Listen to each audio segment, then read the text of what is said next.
لله رب العالمين والعاقبة للمتقين والصلاة والسلام على سيد الأنبياء والمرسلين محمد وآله وصحبه أجمعين أما بعد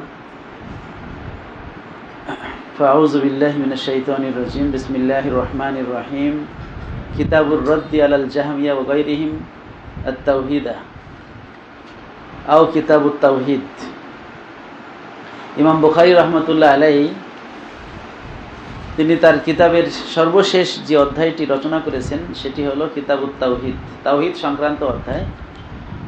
এই কিতাবটার অনেকগুলো নাম রয়েছে। একটা হলো কিতাবুর রদ আলাল জাহামিয়া ও গায়রিহিম, জাহামিয়া সম্প্রদায় এবং অন্যদের রদ করা, এবং তাদের রদটা তাওহীদ প্রসঙ্গেই, এই জন্য আত-তাওহীদা এটা রদের মাফুল হিসেবেও কিতাবুর রদ আলাল জাহামিয়া ও গায়রিহিম আত-তাওহীদা, অথবা আত-তাওহীদ শব্দটা কিতাবুত তাওহীদ হতে পারে।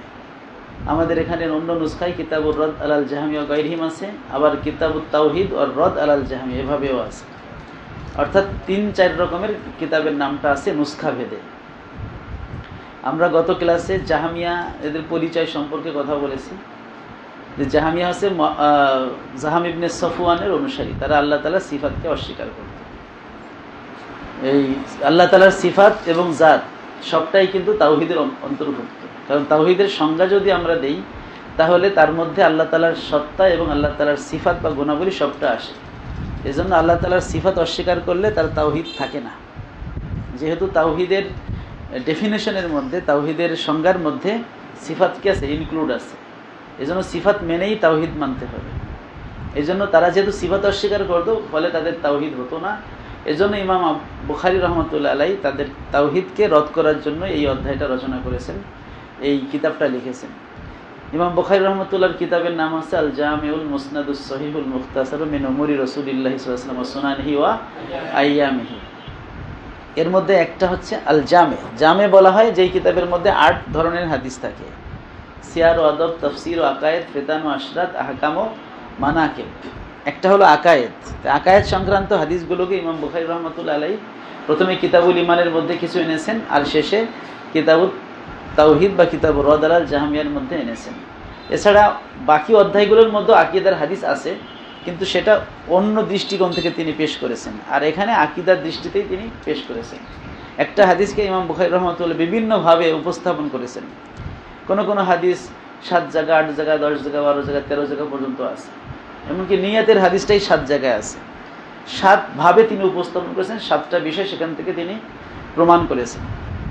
তো কিতাবুত তাওহীদের যে প্রথম যে হাদিসটা আমরা দেখবো, এটা কিতাবুজ যাকাতে আছে, তাই না? তো জাকাতের অধ্যায় এই হাদিসটা আনছেন জাকাত বোঝাতে গিয়ে, আবার এখানে আনছেন তাওহীদ বোঝাতে গিয়ে।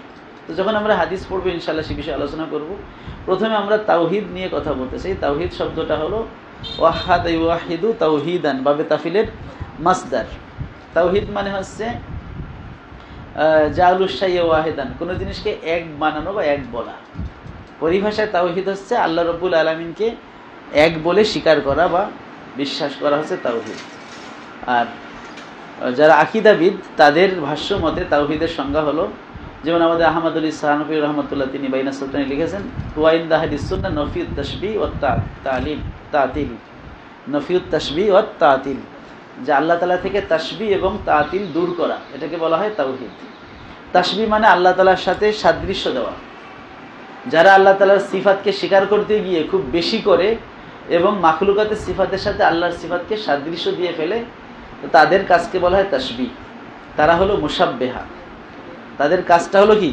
তাশবিহ। আর তারা হলো মুশাব্বিহা। আর যারা আল্লাহ তাআলাকে পবিত্র, এই ধরনের তাশবিহ থেকে পবিত্র করতে গিয়ে বেশি বাড়াবাড়ি করে এবং আল্লাহ তাআলার সিফাতকে অস্বীকার করে বসে, তো তাদের এই কাজটাকে বলে তাতিল।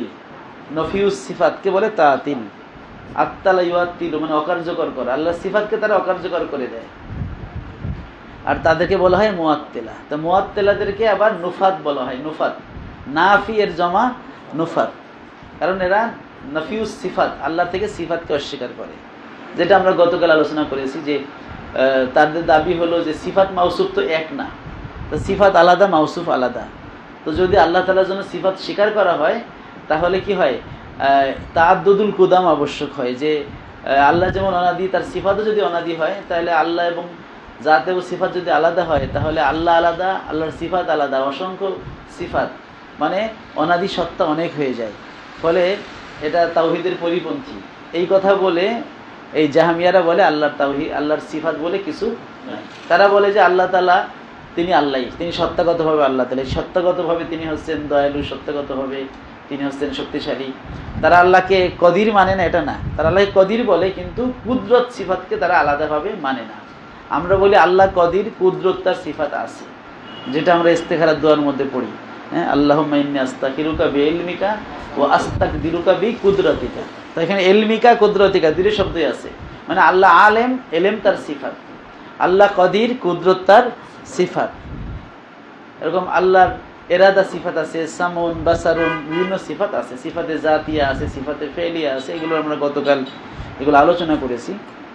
তো এই সিফাতগুলোকে আহলুস সুন্নাত ওয়াল জামাত স্বীকার করে, কিন্তু জাহমিয়ারা কি করে না, স্বীকার করে না। এমনকি মুতাজিলারাও তাদের অনুসরণ করে, তারাও স্বীকার করে না। এদের সকলকে একসাথে মুআত্তিলা বলা হয়। তো এই তাদের কাজকে বলে তাআতিল। আর মুশাব্বিহা বা মুজাসসিমা ফিরকা আল্লাহ তাআলার সিফাতকে স্বীকার করতে গিয়ে আল্লাহ তাআলাকে মাখলুকের সাথে তুলনা করে, আল্লাহ তাআলার জন্য অঙ্গ প্রত্যঙ্গ সাব্যস্ত করে। আল্লাহ তাআলাকে মানুষের মতো চেহারা আছে, হাত আছে, পা আছে, এ ধরনের বক্তব্য তারা দেয়। এরা হচ্ছে কাররামিয়া সম্প্রদায়, এরা মুশাব্বিহা ছিল। আর এর আগে প্রথম মুশাব্বিহা হলো ইহুদিরা।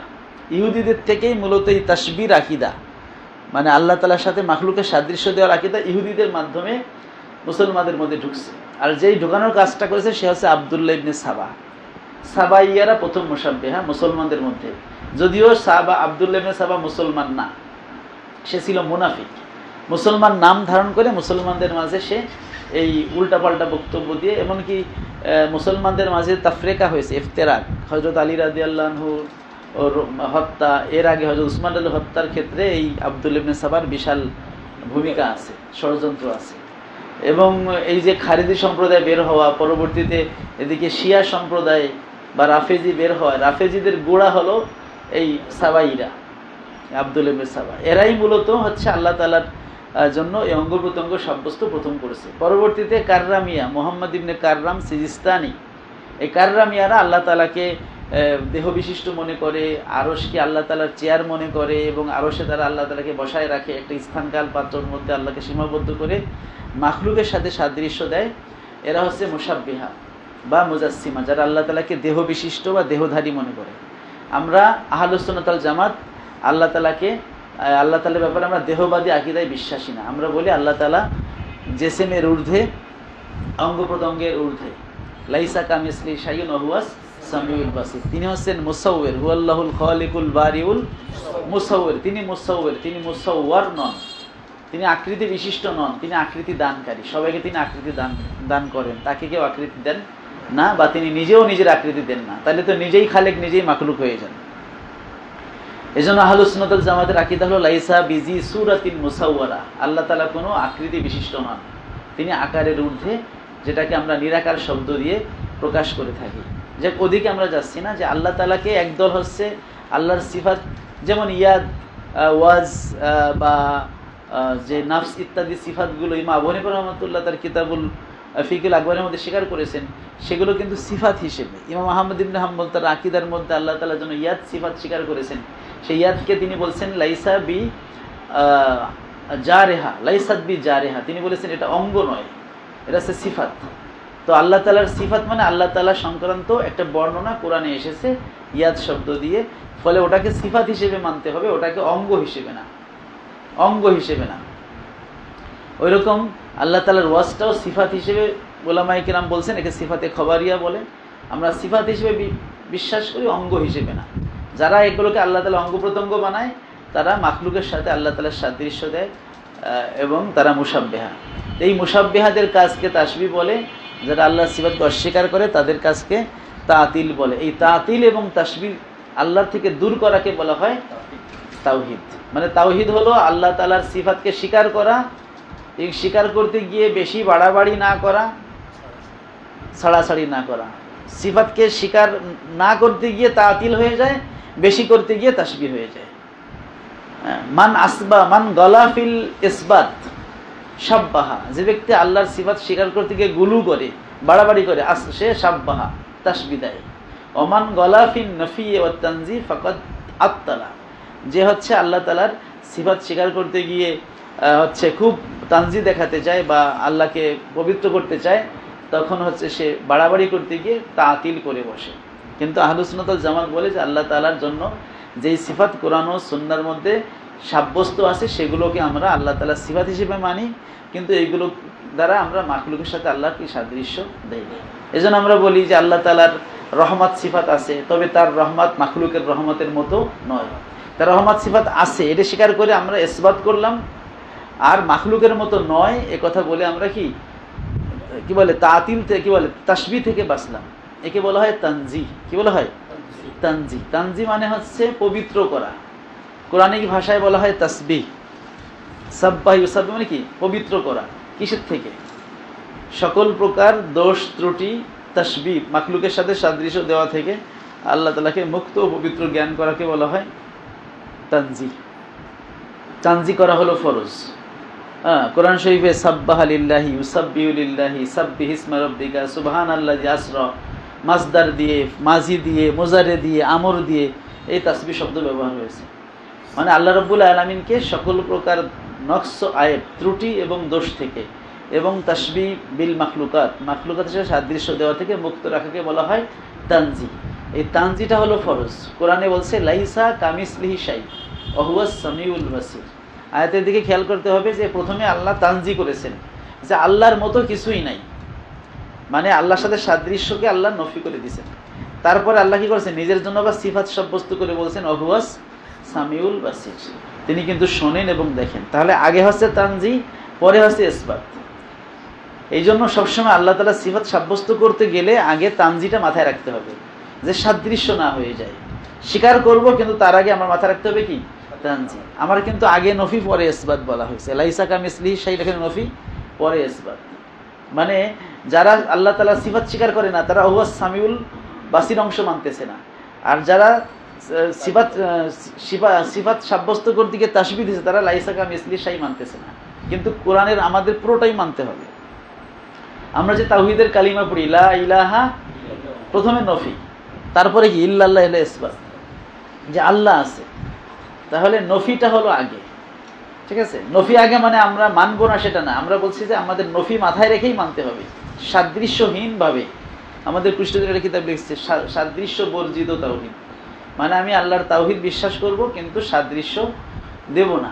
ইমাম বাবেরতি রহমাতুল্লাহ আলাইহি, যিনি হচ্ছেন হেদায়ার কিতাবের একটা সরা লিখেছেন আল এনায়া, আকমালউদ্দিন বাবেরতি, উনি আকিদাতুত তওহীদ একটা সরা লিখেছেন। তার মধ্যে তিনি যে হচ্ছে তাওহীদের যে পরিচয় দিয়েছেন তার ভাব অর্থটা এইভাবে, আমি যে শব্দটা বলছি সেই শব্দটা আমার বানানো কিন্তু ওনার অর্থবোধক। সেটা হচ্ছে আত তাওহীদ ওয়াল ইতিকাদ বিআন্নাল্লাহ ওয়াহিদুন ফি যাতিহি ওয়াহিদুন বি সিফাতিহি ওয়াহিদুন ফি আফআলিহি, যে আল্লাহ তাআলাকে সত্তাগতভাবে এক মনে করা, সিফাতগতভাবে এক মনে করা এবং আফআল বা কর্মগতভাবে এক মনে করা। এই তিনের সমন্বয় হলো তাওহীদ।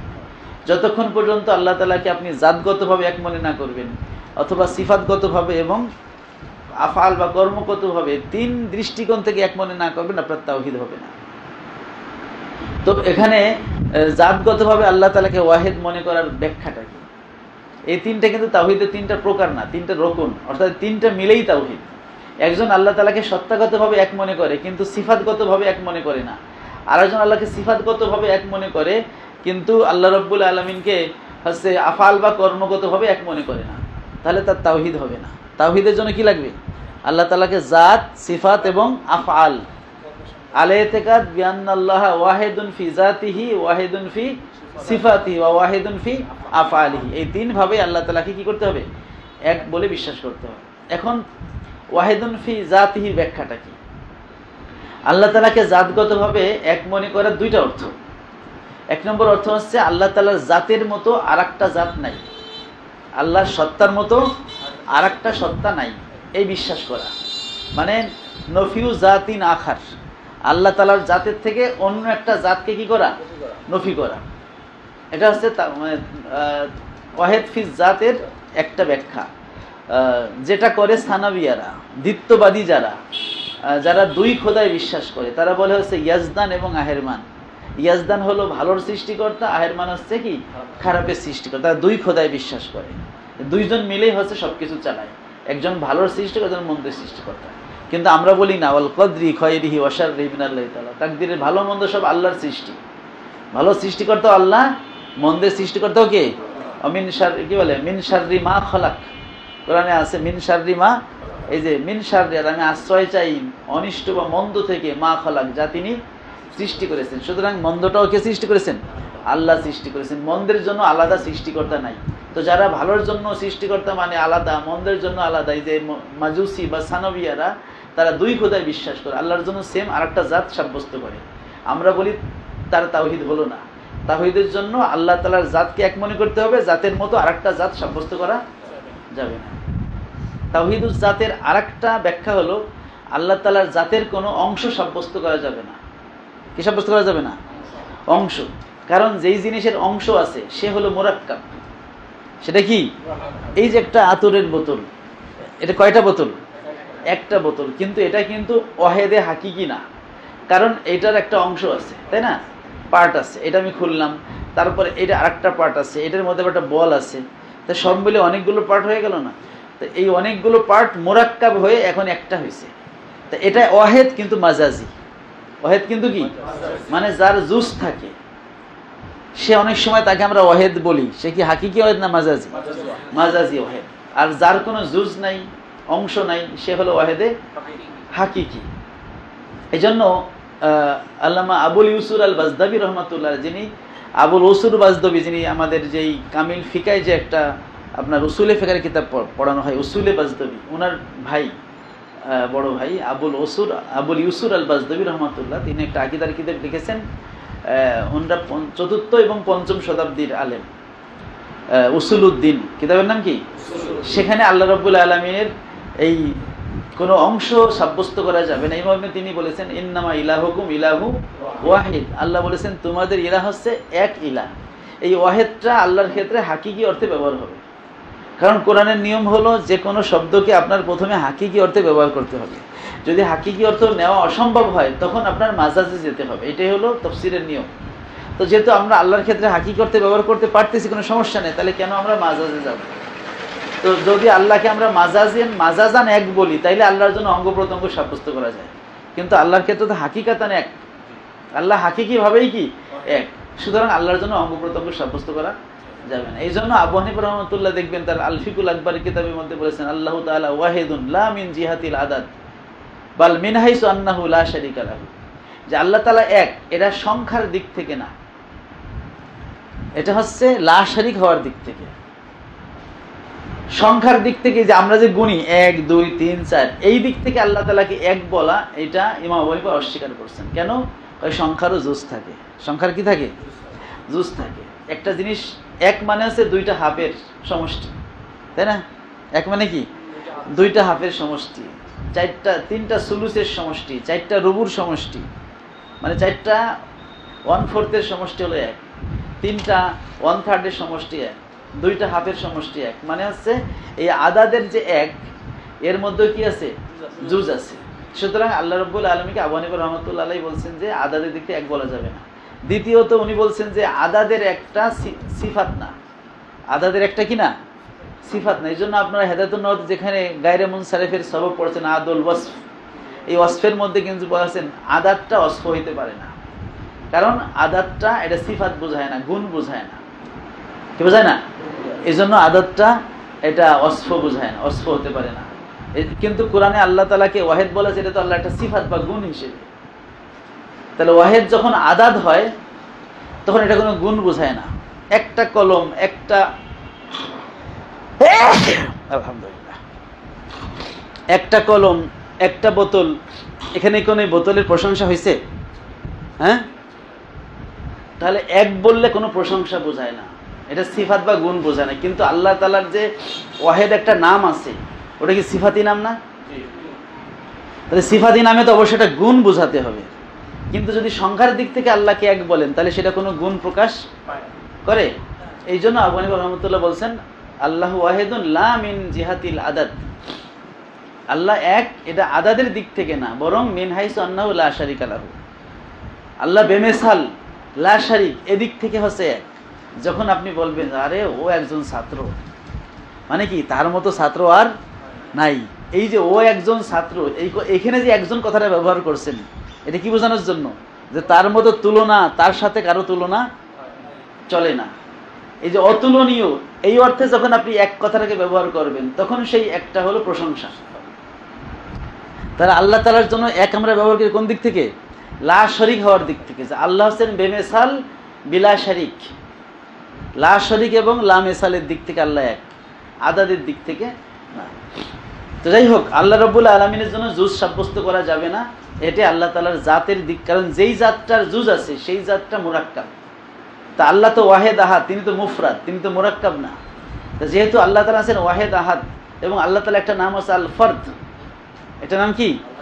আল ফরদ, ফরদ থেকেই তো মুফরাদ আসছে, তাই না? তা আল্লাহ যদি হয় ফরদুন সামাদুন, ফরদ যদি হয় আল্লাহ, তাহলে আল্লাহকে কি মুরাক্কাব বলা যায়? কিন্তু আপনি যদি আল্লাহর জন্য জুজ সাব্যস্ত করেন, তাহলে কি হয়?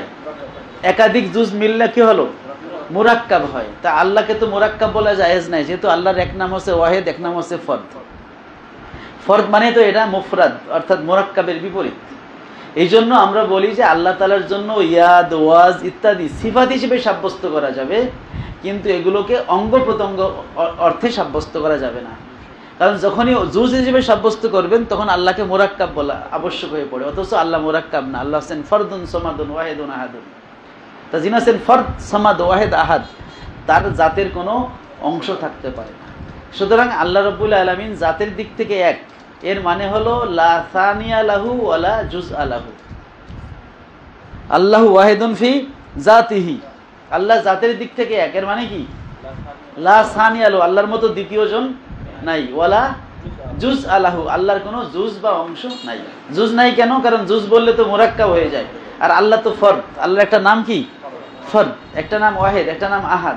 তো এই নামগুলো বলতেছে আল্লাহর জন্য জুজ সাব্যস্ত করার সুযোগ নাই। আর যে আল্লাহ রাব্বুল আলামিনের জন্য সানি সাব্যস্ত করলে তো আল্লাহর জন্য শরীক হয়ে গেল, যেটা হচ্ছে কারা করে? সানাবিয়া বা মানে মাজুসিরা। তারা কয় খোদায় বিশ্বাস করে? দুই খোদায়। বলে যে ইয়াজদান আর আহেরমান, ইয়াজদান হচ্ছে ভালোর সৃষ্টিকর্তা, আহেরমান হচ্ছে কি? খারাপের সৃষ্টিকর্তা। তো আল্লাহ তাআলার যে তাওহীদের সংজ্ঞা আমরা বলেছিলাম, তাওহীদ হলো আল ইতিকাদ বিআন্নাল্লাহ ওয়াহিদুন ফি জাতিহি ওয়াহিদুন ফি সিফাতি ওয়াহিদুন ফি আফআলিহি। তো ওয়াহিদুন ফি জাতির ব্যাখ্যা আমরা জানলাম, যে ওয়াহিদুন ফি জাতিহি তার উদ্দেশ্য হলো আল্লাহ তাআলার মতো আরেকটা সত্তা সাবেত করা যাবে না, মানে লা সানিয়া লাহু, তার কোনো সানি নাই, ওয়ালা সালেসা লাহু ওয়ালা রাবিআ লাহু বাল হুয়া ওয়াহিদুন আহাদ। আরেকটা ব্যাখ্যা হলো লা জুজআ লাহু বাল হুয়া ফরদুন, লা জুজআ লাহু বাল হুয়া ফরদুন ওয়াহিদুন আহাদুন, তিনি আছেন ফরদ ওয়াহিদ আহাদ। এরপরে দ্বিতীয় আরেকটা অংশ হচ্ছে আল্লাহ তাআলা ওয়াহিদুন ফি আফআলিহি, ওয়াহিদুন ফি, আল্লাহ কর্মের দিক থেকে এক, মানে জগতে যা কিছু সংগঠিত হয় সব কিছু সৃষ্টিকর্তা কে? আল্লাহ। ফেরেশতারা যে কাজ করে তারা হচ্ছে আল্লাহ তাআলার ভৃত্য হিসেবে, তারা কিছু সৃষ্টি করতে পারে না। সৃষ্টি করতে পারে? তারা আল্লাহর হুকুম মানে। বৃষ্টি নামায় আল্লাহ বলছেন আনতুম আলজামতুমুহা মিনাল মুজনি আম নাহনুল ইসরাফিল কি বলে, ওই মাইকাইলের কাজ হলো মেঘগুলোর হাঁকায় হাঁকায় আল্লাহ যেখানে বৃষ্টি বর্ষণ করতে হুকুম দিবেন সেখানে নিয়ে যাওয়া। এই মেঘের পরিচালনার দায়িত্ব তার, কিন্তু বৃষ্টির দায়িত্ব কার? সেটা আল্লাহ বলছেন আনতুম আনজালতুমুহু মিনাল মুজনি আম নাহনুল মুনজিলুন। কৃষক সে ধান সৃষ্টি করে না, আনতুম তাজরাউনাহু আম নাহনুজ জারিউন, ফসল কি তোমরা ফলাও নাকি আমি আল্লাহ ফলাই। সুতরাং জগতের সকল কাজ এটা আল্লাহ তাআলাই সৃষ্টি করেন, আল্লাহ ছাড়া আর কোনো সৃষ্টিকর্তা। আল্লাহ বলছেন হালমিন খালিকিন গায়রুল্লাহ, আল্লাহ ছাড়া আর কোনো সৃষ্টিকর্তা আছে কি?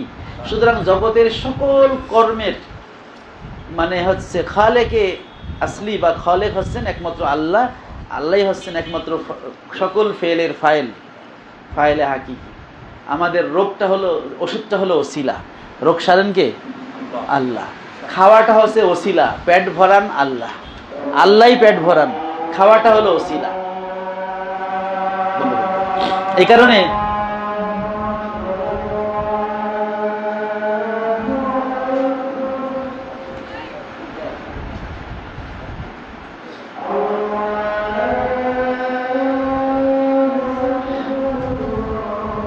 সৃষ্টিকর্তা বা সকল কাজের হচ্ছে কর্নেওয়ালা আল্লাহকে মনে করে, কে বলে তাওহিদুল আফআল, বা কর্মগতভাবে আল্লাহ তাআলাকে এক মনে করা।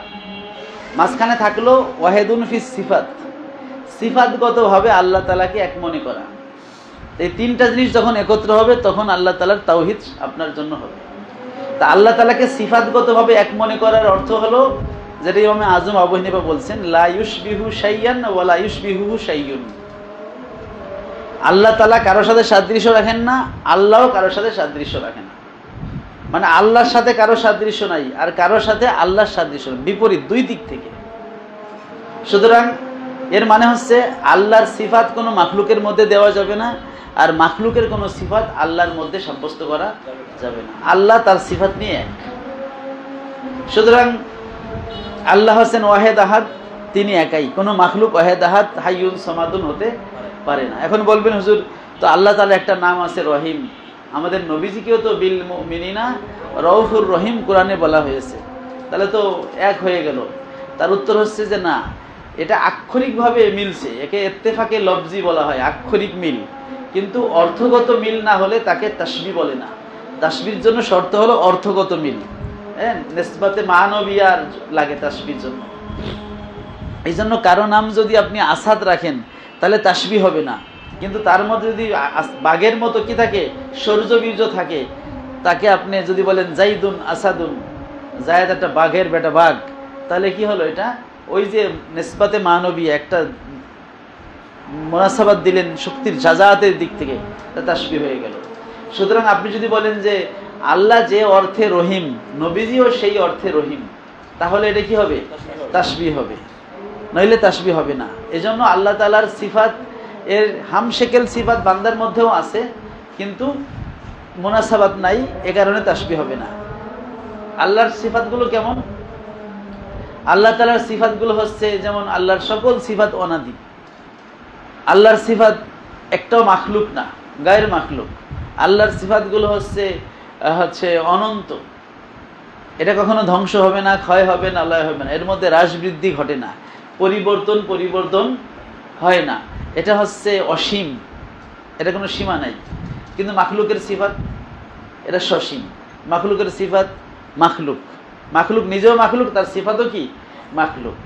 এভাবে মাখলুকের সিফাত এর শেষ আছে, কারণ যেদিন মাখলুক ধ্বংস হবে সিফাতও ধ্বংস হয়ে যাবে, তাই না? আমি আলেম, আমি মারা গেলে আমার এলেমও শেষ, তাই না? তাহলে মাখলুকের একসময় সিফাত ছিল না, পরে তার সিফাত আসছে, তাহলে একে বলে হাদেস। তাহলে আল্লাহ হোসেন কদিম, তার সিফাতও কদিম। মাখলুক হাদেস, তার সিফাতও হাদেস। মাখলুকের সিফাত পরিবর্তন হয়, আল্লাহর সিফাতের কোনো হ্রাসবৃদ্ধি পরিবর্তন লা তাবদীল আলি কালিমাতিল্লাহ, পরিবর্তন হয় না, ঠিক আছে? মানুষ এখন খুব মেধাবী, বুড়ো হলে মেধা কমে যায়, আল্লাহর এলেম কখনো কমে না। আল্লাহর এলেম আগেও যায়, এখনো তার সামনে তাই থাকবে। অর্থাৎ আল্লাহর সিফাতের বৈশিষ্ট্যর সাথে মাখলুকের কোনো সিফাতের বৈশিষ্ট্যের কোনো মিল নাই। এই কারণে যদিও একরকম নাম দুইটা দেখা যায়, এটা আক্ষরিক মিল, এটা কি না হাকিকাতে মুনাসাবাত নাই এবং তাসবিহ নয়। অর্থাৎ আমরা বলতেছি যে আল্লাহর সিফাত বান্দাকে দেওয়া যাবে না, তাহলে তাসবিহ হয়ে যাবে। সুতরাং আপনি যদি বলেন যে অমুক আমার রজ্জাক, তিনি আমার রিজিক দেন, ওই খানজাহান আলীর পীরের কাছে গেলে সে আমাকে সন্তান দিবেন, অথচ সন্তানদাতাকে ইয়াহাবুল ইমাইয়াশাউ যুকুর, যে আল্লাহ যাকে ইচ্ছা পুরুষ সন্তান দেন, যাকে ইচ্ছা কন্যা সন্তান দেন। এই ওয়াহাব বা দানকারী হচ্ছে আল্লাহ। তা কোনো পীর বা কোনো মাশায়েখ বা তার দরবারে তার কাছে সন্তান আপনি চাইবেন আল্লাহর কাছে। হ্যাঁ, আপনি উলিয়ার ওসিলা দিতে পারেন যে আল্লাহ আপনার প্রিয় বান্দার ওসিলায় আমার দোয়াটা কবুল করেন, আল্লাহর কাছেই চাইতে হবে, তিনি ওয়াহাব মনে করতে হবে। সুতরাং যখন আপনি আল্লাহর এই যে রাজ্জাক সিফাত, ওয়াহাব, এ ধরনের কোনো সিফাত কোনো মাখলুকের মধ্যে আপনি বিশ্বাস করবেন, সে আমার রিজিকদাতা, সে আমাকে বিপদ থেকে বাঁচাচ্ছে, তাহলে এটা শিরিক হয়ে যায়। কারণ আল্লাহর সিফাত মাখলুককে দেওয়া যায় না, এটা তাওহীদের বিরুদ্ধে হয়ে যায়, মানে শিরিক। আর এই আল্লাহর সিফাতের তাওহীদের দুইটা দিক, একটা হলো আল্লাহর সিফাত মাখলুককে দেওয়া যাবে না, আর দ্বিতীয় হলো মাখলুকের সিফাত আবার আল্লাহকে দেওয়া যাবে না। কারণ আল্লাহর সিফাত যদি মাখলুককে দেন, তাই মাখলুককে উঁচুতে আনা হয়। কি, যখন একজন বান্দারে রজ্জাক বানান, বান্দারে কি করা হয়, প্রমোশন দিয়ে আল্লাহর সেম বানানো হয়, এটা শিরিক হয়ে গেল। আর যখন মাখলুক তো নিম্ন, মাখলুকের কোনো সিফাত যদি আপনি আল্লাহর মধ্যে দেন তাহলে আল্লাহর ডিমোশন দেওয়া হয়, তাই না? আপনি যদি আমাকে বলেন যে হুজুর হচ্ছে, একটা উদাহরণস্বরূপ মাসালান, যে হাফেজ ইবনে হাজার আসকালানির মতো, তাহলে কি হলো? আমাকে উন্নত করা হলো। আর যদি বলেন যে ইমাম জালালউদ্দিন সুয়ুতি আমাদের দিনাজপুরের মতো, তাহলে কি হলো? ওনাকে নামানো হলো কিনা? মানে তুলনা যার সাথে হবে ওই মুশাব্বা বীর মতো উনিও সেম সেম হয়ে যায়। এই জন্য যখন মাখলুকের মধ্যে আল্লাহর সিফাত দেবেন, মাখলুককে কি করা হয়? উপরে উঠানো হয়। আর মাখলুকের বৈশিষ্ট্য যদি আল্লাহর মধ্যে সাবেত করেন তাহলে কি করা হয়? হ্যাঁ, আল্লাহকে নিচু করা হয়। যে মাখলুকের বৈশিষ্ট্য কি? যেমন মাখলুক হলো সসীম। মাখলুক হলো কি? যদি বলেন আল্লাহ সসীম, তাহলে আল্লাহকে ডিমোশন দেওয়া হয়। মাখলুক হলো মুখাপেক্ষী, মুহতাজ।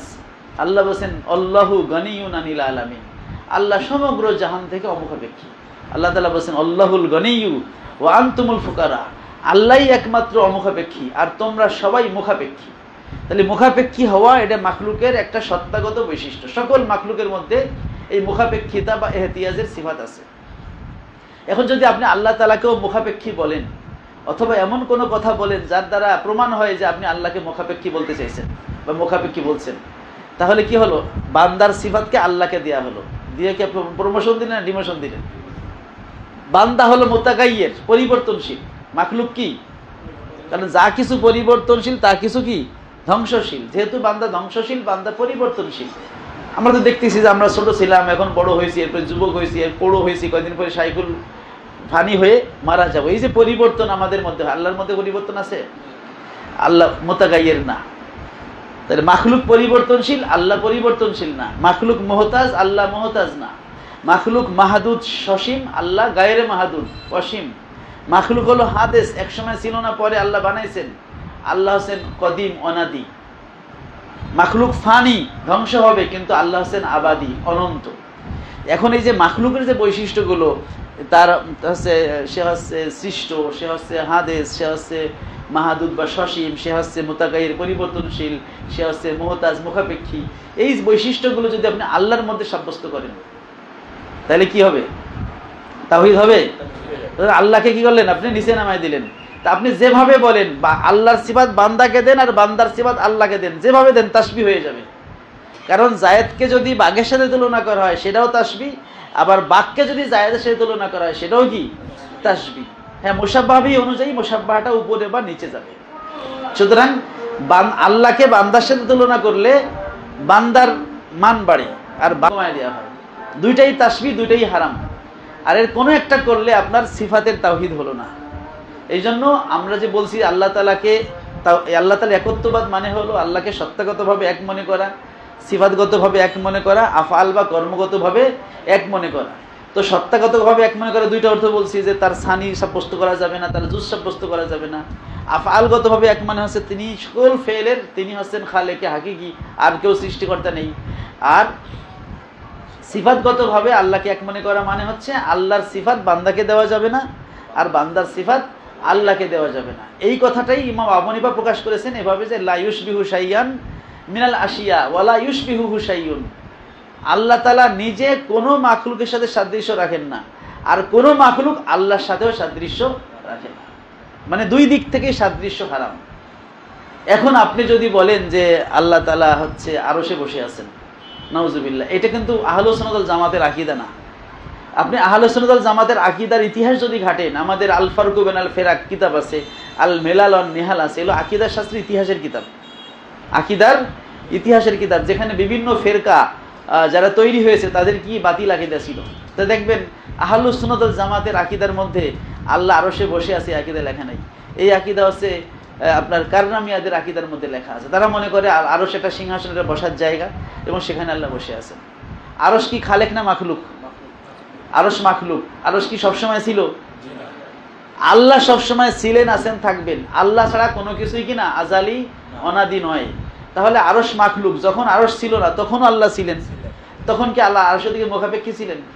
তাহলে আরশ সৃষ্টি করার পরে আল্লাহ কেন আরশে বসতে যাইবেন? কারণ বসতে যাওয়া মানেই তো মুখাপেক্ষী হওয়া। তা আল্লাহ মুখাপেক্ষী গুণ কার? মাখলুকের। তা আপনি আল্লাহকে আরশে বসাইলে মাখলুকের সিফাত আল্লাহকে দেওয়া হয়, এটা দেওয়া যাবে না। মুতাগাইয়ের সিফাত হয়, আল্লাহ আগে আরশে ছিলেন না, এখন আরশে গেছেন, তাহলে তাগাইয়ুর সিফাত লাজিম আসে। যেহেতু আমাদের তাসবিহটা অকাট্যভাবে হারাম, লাইসা কামিসলিহি শাইউন দলিলের দ্বারা, ওয়ালাম ইয়াকুল্লাহু কুফুয়ান আহাদ দলিল দ্বারা তাসবি দেওয়া হারাম। আর তাসবি মানে হচ্ছে বান্দা সিফাত আল্লাহকে, আল্লাহ সিফাত বান্দাকে দেওয়া যাবে না। সেহেতু আল্লাহ তাআলাকে আপনি মাহদুদ বা সসীম বলতে পারবেন না, আল্লাহকে মুতাগাইয়্যির বলতে পারবেন না, আল্লাহকে মুহতাজ বলতে পারবেন না, এবং এমন কথাও বলতে পারবেন না যেই কথার দ্বারা আল্লাহকে এই মুতাগাইয়্যির, মাহদুদ, মুহতাজ বলা আবশ্যক হয়ে যায়। যদি আপনি বলেন যে আল্লাহ আরশ বানিয়ে তার উপরে বসছেন, তাহলে আল্লাহকে কি বলা হয়? মুহতাজ বলা হয়, আল্লাহকে মুতাগাইয়্যির বলা হয়, আল্লাহকে মাহদুদ বলা হয়। কারণ আরশের সীমা আছে না নাই? সবচেয়ে বড় মাখলুকাত, কিন্তু সীমা আছে।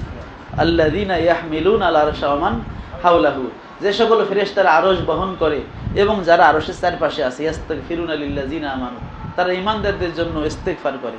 তো যেই জিনিসের চারিপাশে ফেরেশতা থাকে, যেটা ফেরেশতারা বহন করে, তার কি সীমা আছে? হ্যাঁ, সীমাটা কত বড় সেটা আমরা জানি না, আমাদের তো অনেক কিছুই জানা নাই, কিন্তু সীমা আছে, মানে এটা সসীম। কিন্তু আল্লাহ সসীম না। যদি আরশ যেহেতু সসীম, আর সকল সৃষ্টি সসীম, আর আল্লাহ যদি সৃষ্টির সাথে সাদৃশ্যপূর্ণ না হয়, লাইসা কামিসলিহি অনুযায়ী, আল্লাহ কি সসীম বলে যাবে? তো সবাই সসীম, আল্লাহ সসীম হয়ে গেল, তাই তো সবই সসীম হইল, অসীম আর কিছু থাকলো? আল্লাহ হচ্ছেন অসীম, আল্লাহর সিফাতও অসীম, আল্লাহর জাতও অসীম, এটাকে সীমা দেওয়ার কোনো সুযোগ নাই। আমি কথাটা একটু শেষ করি, তারপরে বলতেছি। তো আল্লাহ রাব্বুল আলামিনের এই যে অসীমত্ব, এটাকে অস্বীকার করা হবে যদি আপনি বলেন যে আল্লাহ তাআলা আরশে আছে।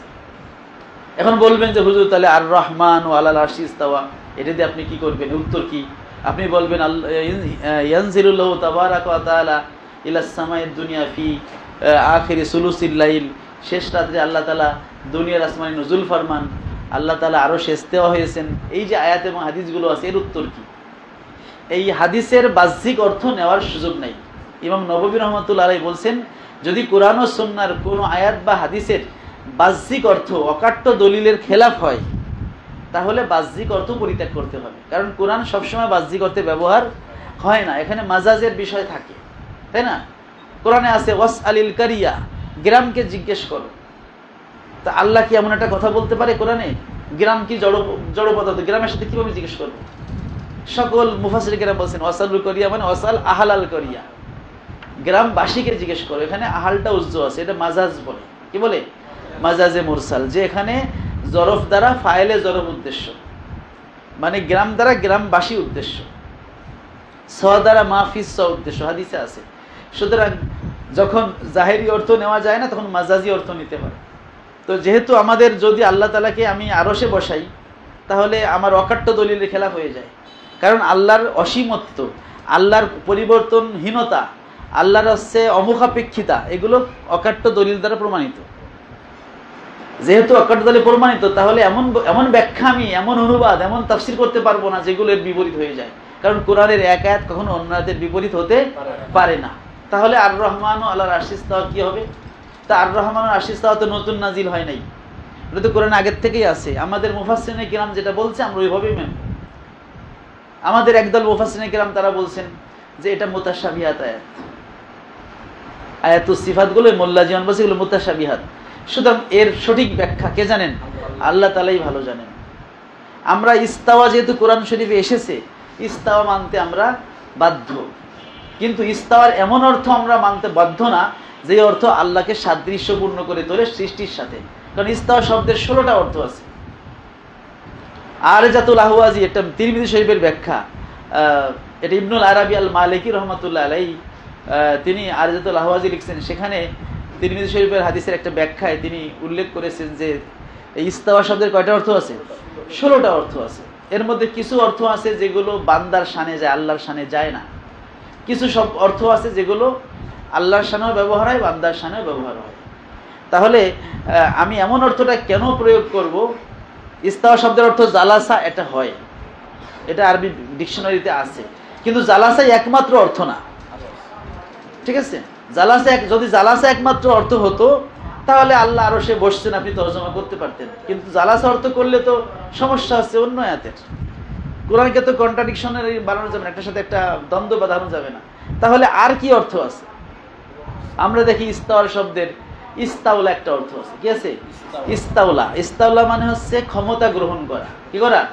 ক্ষমতা গ্রহণ করা। যেমন একটা আরবি কবিতা আছে, কদিস্তাওয়া বেশুন আলাল ইরাকি মিন গায়রি সাইফিন আও দামিন মোহরাকি। বেশের নামে একজন রাজা, সে হচ্ছে ইরাকের উপরে কি করেছে? তার নিয়ন্ত্রণ গ্রহণ করেছে বা ক্ষমতা, ইরাকের ক্ষমতা গ্রহণ করেছে। মিন গায়রি সাইফিন, কোনো তরবারি ব্যবহার না করে, ওয়া দামিন মোহরাকি, রক্তপাত না করে। মানে তিনি এমন প্রভাবশালী, তিনি যখন যুদ্ধ করতে গেছেন তারা সারেন্ডার করে তার ইরাক কি করছে? সঁপে দিয়েছে। মানে কবি তার যেই মামদু, যাকে প্রশংসা করতেছে, তার বাহাদুরি দেখাতে গিয়ে বলছে যে সে ইরাকের উপরে হচ্ছে নিয়ন্ত্রণ প্রতিষ্ঠা করেছে অস্ত্র ব্যবহার না করে, রক্তপাত ছাড়া। এই এখানে ইস্তাওয়া এবং আলা শব্দ আছে। কোরআন শরীফ সুম্মা ইস্তাওয়া আলাল আরশ, ইস্তাওয়ার পর আলা আছে। এখানে ইস্তাওয়াটা আলার অর্থে। এখানে কি ইরাকের উপরে সেই বাদশা যায় বসছে? এখানে কিন্তু বসা না, এখানে উদ্দেশ্য হলো ক্ষমতা নেওয়া। ঠিক আছে? অতবার তিনি সিংহাসনে আরোহণ করলেন, হয়তো সিংহাসনই নাই, এর দ্বারা উদ্দেশ্য হলে তিনি ওই দেশের কি নিলেন? ক্ষমতা নিলেন, নিয়ন্ত্রণ নিলেন। তাহলে এই যে ইস্তাওয়া শব্দের একটা অর্থ নিয়ন্ত্রণ নেওয়া, ক্ষমতা নেওয়া অর্থে ব্যবহার হয়। ঠিক আছে? তো এই আয়াতে যদি আপনি ইস্তাওয়া শব্দের অর্থ ইস্তাউলা নেন, যে হাফিজ আছে এখানে, ইন্না রাব্বাকুমুল্লাযী খালাকাস সামাওয়াতি ওয়াল আরদা ফি সিত্তাতি আইয়ামিন, এই আয়াতটা পুরোটা পড়েন তো। ইন্না রাব্বাকুমুল্লাহুল্লাযী খালাকাস সামাওয়াতি ওয়াল আরদা ফি সিত্তাতি আইয়ামিন ওয়া কানা আরশুহু আলাল মাই লিয়াবলুয়াকুম আইয়ুকুম আহসানু আমালা। না সূরা রদের সময় যাও, সেখানে আসমান জমিন সৃষ্টির পরেই সুম্মা ইস্তাওয়া আলাল আরশের কথা আছে। অতবার আল্লাহ আরশে ইস্তেওয়া করলেন। এই ইস্তেওয়া শব্দের অর্থ যদি আপনি কর্তৃত্ব বা নিয়ন্ত্রণ প্রতিষ্ঠার অর্থ বলেন, অতবার আল্লাহ আরশে নিয়ন্ত্রণ নিলেন বা কর্তৃত্ব নিলেন, তাইলে কিন্তু এই অর্থটা আল্লাহর শানে প্রযোজ্য হয়, আর সাদৃশ্য থাকে না। তো এই জন্য আহলুস সুন্নাত ওয়াল জামাতের একদল যারা এই আয়াতটাকে ব্যাখ্যা করার প্রয়োজন মনে করে বা ব্যাখ্যা করতে চান, দুইটা দল আছে। একদল বলে ব্যাখ্যার দিকে আমরা যাব না, আমরা বলবো যে আল্লাহ আরশে ইস্তেওয়া হয়েছেন, কোরআনে যা আছে তাই। যেমন আলিফ লাম মিমের অর্থ আমরা কি করি? আলিফ লাম মিম। এর যদি মুতাশাবিহাত, অনেক অর্থ হয়, কোনটা করলে কি হবে। তো এই ইস্তেওয়ার যে অর্থ আল্লাহ মুরাদ নিয়েছেন ওইটা আমরা বিশ্বাস করি, আল্লাহ আরশে ইস্তেওয়া হয়েছেন, যেভাবে আল্লাহ বলছেন আমরা ওইভাবেই বলবো। নিজের পক্ষ থেকে কোনো তর্জমা করতে আমরা যাব না, আমরা বলবো আল্লাহ আরশে ইস্তেওয়া হয়েছেন। ইস্তেওয়া দ্বারা কি উদ্দেশ্য এটা আল্লাহ তাআলাই ভালো জানেন, আমরা ব্যাখ্যা করে আল্লাহর উপর সুপর্দ করে দিলাম। এই হচ্ছে একদল তাফবিদ যারা করেছেন। আর যারা তাবিল বা ব্যাখ্যা করেছেন তারা বলেছেন ইস্তাওয়া মানে কি? ইস্তাউলা। আর আরবি ভাষায় ইস্তাওয়ার পরে আলা শব্দ আসলে ইস্তাউলা অর্থে আসে, যেমন জালাসা অর্থে আসে। তো জালাসা অর্থ নিলে তো আমার সাদৃশ্য হয়ে যাচ্ছে, কারণ জালাসা বসার মানেই হলো মুখাপেক্ষিতা আসে, যেটা তো আমি মুখাপেক্ষিতা সাব্যস্ত করতে পারি না। কারণ কোরআনে আল্লাহ বলছেন কি বলে, আল্লাহুল গনিয়্যু, অন্য আয়াতে আছে আল্লাহু গনিয়্যুন আনিল আলামিন, আল্লাহ সমগ্র জাহান থেকে মুখাপেক্ষী। তো সেই আল্লাহকে আমি আরশের দিকে মুখাপেক্ষী বলতে পারি না, ফলে আমি জালাসা অর্থ নিতে পারতেছি না। তো আমি ইস্তাউলা অর্থ যদি নেই, তাহলে ইস্তাউলা মানে নিয়ন্ত্রণ নেওয়া, তাহলে অতঃপর আল্লাহ আরশের নিয়ন্ত্রণ নিলেন। এখন একটা আপত্তি আসবে যে সব কিছু তো আল্লাহর নিয়ন্ত্রণে আছেই, তো আল্লাহর নিয়ন্ত্রণ কিভাবে আবার আল্লাহ নিয়ন্ত্রণ নেবেন? তার উত্তর হচ্ছে, একটা হচ্ছে নিয়ন্ত্রণের ক্ষমতা থাকা, আর একটা হচ্ছে নিয়ন্ত্রণ প্রকাশ করা। নিয়ন্ত্রণ কি করা? যেমন আল্লাহ রব্বুল আলামিন রাজ্জাক, যখন মাখলুকাত সৃষ্টিও করেন নাই, যখন তিনি হচ্ছে আমাদের রিজিক দেওয়া শুরুই করেন নাই, তখন কি তিনি রাজ্জাক না? তখন তিনি রাজ্জাক, তার সিফাত সহকারে তিনি রাজ্জাক। কিন্তু যখন তিনি হচ্ছে আমাদের রিজিক দেওয়া শুরু করলেন, তখন তার রাজ্জাক সিফাতটা কি হলো? প্রকাশিত হলো। এর মানে এটা না যে তিনি আগে রাজ্জাক ছিলেন না। ওইরকম যখন আল্লাহ আরশ সৃষ্টি করলেন, আরশ হলো সবচেয়ে বড় মাখলুকাত, আর যত মাখলুক আছে সব আরশের নিচে আল্লাহ সৃষ্টি করেছেন, সব আরশের আন্ডারে, আরশের নিচে সকল মাখলুক। আরশ হলো সবচেয়ে আলাল মাখলুকাত, সর্বোচ্চ এবং সবচেয়ে বড় মাখলুক আছে আরশ। আরশের চেয়ে বড় না, আরশের উপরেও কোনো মাখলুক নাই। তো এই আরশ সবচেয়ে বড়, এই আরশের নিয়ন্ত্রণ আল্লাহ নিলেন। এর মানে মাখলুকের নিয়ন্ত্রণ আল্লাহর ছিল না, তা নিয়ন্ত্রণের ক্ষমতা আল্লাহর আগেও ছিল, নিয়ন্ত্রণটা কি হলো? প্রকাশিত হলো। কারণ এর আগে তো কোনো মাখলুকই ছিল না। যেহেতু মাখলুক আল্লাহ সৃষ্টি করলেন, তখন মাখলুকের নিয়ন্ত্রণের প্রশ্ন আসে। এই জন্য এই আপত্তি করা যাবে না যে আল্লাহ তো আগেও নিয়ন্ত্রণকারী ছিলেন, তাহলে এখন নিয়ন্ত্রণের অর্থ কী? সুতরাং এই উত্তর আমরা দিয়ে দিলাম। অর্থাৎ আমরা যদি সুম্মাস্তাওয়া আলাল আরশের অর্থ করি যে অতঃপর আল্লাহ আরশের নিয়ন্ত্রণ নিলেন, কর্তৃত্ব নিলেন, তাহলে এই অর্থটা আল্লাহর শানে প্রযোজ্য হয় এবং তাসবিহ হয় না। ফলে আল্লাহ তাআলার জন্য কি বলে মাখলুক, আল্লাহ তাআলার মধ্যে মাখলুকের সিফাত সাব্যস্ত করা আবশ্যক হয় না। এই জন্য যারা বলে আল্লাহ আরশে অবস্থান করেন, আল্লাহসে বসে আছেন, এগুলো বাতিল আকীদা। এইগুলো একটা বাতিল ফেরকা ছিল, মুজাসসিমা ফেরকা, ওদেরকে বলা হতো কাররামিয়া, মুহাম্মদ ইবনে কাররাম সিজিস্তানির। আপনি দেখেন আল ফারুক বিন আল ফিরাক আল মিলাল নেহাল কিতাবে যে কাররামিয়াদের আকীদা কি, তো তার মধ্যে লেখা আছে তাদের বিশ্বাস হলো আল্লাহ আরশে বসে আছে। আবার কেউ শিয়ারা মনে করেন, একদল শিয়াদের একদল, যে আল্লাহ তাআলা 3.5 হাত, তার নিজের হাতে 3.5 হাত, তার মাথা আছে, হাত আছে। ওই যে কোরআন শরীফে দেখছে ইয়াদুল্লাহ, দেখছে ওয়াজহুল্লাহ, আল্লাহ তাআলাকে পুরো মাখলুক বানায় ফেলেছে। তো এইগুলো হচ্ছে দেহবাদী আকীদায় যারা বিশ্বাস করে। আমরা বলবো আল্লাহ তাআলার একত্ববাদ হইতে গেলে আল্লাহ তাআলাকে জাতগতভাবে, সিফাতগতভাবে এবং আফআল বা কর্মগতভাবে এক মনে করতে হবে। আল ইতিকাদ বিআন্নাল্লাহ ওয়াহিদুন ফি জাতিহি ওয়াহিদুন ফি সিফাতিহি ওয়াহিদুন ফি আফআলিহি। ওয়াহিদুন ফি জাতিহি আয় লা সানিয়া লাহু ওয়ালা জুজআ লাহু। ওয়াহিদুন ফি সিফাতিহি, আল্লাহ তাআলা সিফাতের দিক থেকে এক, আয় লা ইউজাদু সিফাতুল খালকি ফি ওয়ালা ইউজাদু সিফাতুল্লাহি ফিল খালক। মাখলুকের সিফাত আল্লাহর মধ্যে পাওয়া যাবে না, আল্লাহর সিফাত মাখলুকের মধ্যে পাওয়া যাবে না। যেটাকে ইমাম আযম বলছেন লা ইউশবিহু শাইয়ান ওয়ালা ইউশবিহুহু শাইয়ুন। আল্লাহ কারোর সাথে সাদৃশ্য রাখে না, আর কেউ আল্লাহর সাথে সাদৃশ্য রাখে না। সুতরাং আপনি আল্লাহর সিফাত যেমন বান্দাকে দিতে পারবেন না, রাজ্জাক, ওয়াহাব, আল হাইয়ু, চিরঞ্জীব। কোনো মানুষকে আপনি চিরঞ্জীব বলতে পারেন না, কারণ আল হাইয়ু শুধুমাত্র আল্লাহ। তদ্রূপ আপনি হচ্ছেন কোনো মাখলুকের সিফাতও আল্লাহর মধ্যে দিতে পারবেন না। এই জন্য যদি কেউ, এমন আমাদের মধ্যে একদল আছে সেমি মুশাব্বিহা, একদল আছে যারা কাররামিয়া, তারা তো ডাইরেক্ট বলে যে আল্লাহর হাত আছে, অঙ্গ প্রত্যঙ্গ আছে। আর আমাদের যাদেরকে আমরা ওয়াহাবি বা নজদি বলি, এরা হচ্ছে সেমি মুশাব্বিহা। এরা এরা কেউ কেউ আছে আল্লাহর জন্য অঙ্গ প্রত্যঙ্গ সাব্যস্ত করে, আবার কেউ কেউ আছে আল্লাহ তাআলা অঙ্গ প্রত্যঙ্গ সাব্যস্ত করে না, এগুলো সিফাত বলে। কিন্তু আবার এমন এমন কথা বলে যার দ্বারা আল্লাহর অঙ্গ প্রত্যঙ্গ আছে এটা তারা বোঝা যায়। অর্থাৎ তারা সরাসরি বলে না যে আল্লাহর সাথে সাদৃশ্য আছে, কিন্তু এমন বক্তব্য দেয় সাদৃশ্য হয়ে যায়। যেমন তাদেরকে যখন জিজ্ঞেস করা হয় যে আল্লাহ তাআলার ইয়াদ আছে, হ্যাঁ, তারা বলে আছে। ইয়াদ কি অঙ্গ? বলে না, ইয়াদ হলো আল্লাহর সিফাত। এই পর্যন্ত ঠিক আছে। যখন বলে যে আল্লাহ তাআলার সূরত আছে, তখন তারা বলে হ্যাঁ, আল্লাহ তাআলার সূরত আছে। কিভাবে বুঝলেন সূরত আছে? কয় যার হাত আছে, যার হচ্ছে চেহারা আছে, তার তো সূরত আছে। তো যখন আল্লাহ তাআলার হাত দিয়ে অঙ্গ, মানে চেহারা দিয়ে আল্লাহ সূরত বানাইলেন, তাহলে ওইগুলোকে অঙ্গ বানানো হইল কিনা? মূলত এরা হচ্ছে সুপা মুশাব্বিহা, ঠিক আছে, সুপ্ত মুশাব্বিহা, মানে এদের মধ্যে তাশবিহ আকীদা আছে। এই জন্য এদের কাছে যখন যাইবেন তখন জিজ্ঞেস করবে আইন আল্লাহ। যদি আপনি বলেন আর রহমান ও আল্লাহর আরশে ইস্তাওয়া, খুব খুশি হয়ে যায়। তারা জিজ্ঞেস করে ওইটা দিয়ে, অথচ এটা একটা বাতিল আকীদা। এদের পিছনে নামাজ পড়া জায়েজ নাই যারা এই ধরনের আকীদায় বিশ্বাস করে, যাদের মধ্যে তাশবিহ আছে। কারণ এখানে আমাদের তাওহীদের সংজ্ঞা দেওয়া হলো কি, নফিউত তাশবিহ ওয়াত তাআতিল। আল্লাহ থেকে তাশবিহ এবং তাআতিলকে, আল্লাহর সিফাত স্বীকার করতে হবে, কিন্তু সিফাতের সাথে সাদৃশ্য দেওয়া যাবে না। এই জন্য আমরা আগের দিন বলেছিলাম যে সিফাতগুলো দুই রকম আছে, মানবিয়া আর খাবারিয়া। যেমন আল্লাহর কুদরত সিফাত, রহমত সিফাত, সামান বা সামুন বা সারুন, ইয়াদু, ইরাদাতুন, এই সিফাতগুলোকে সিফাতে মানবিয়া বল, অর্থগত সিফাত।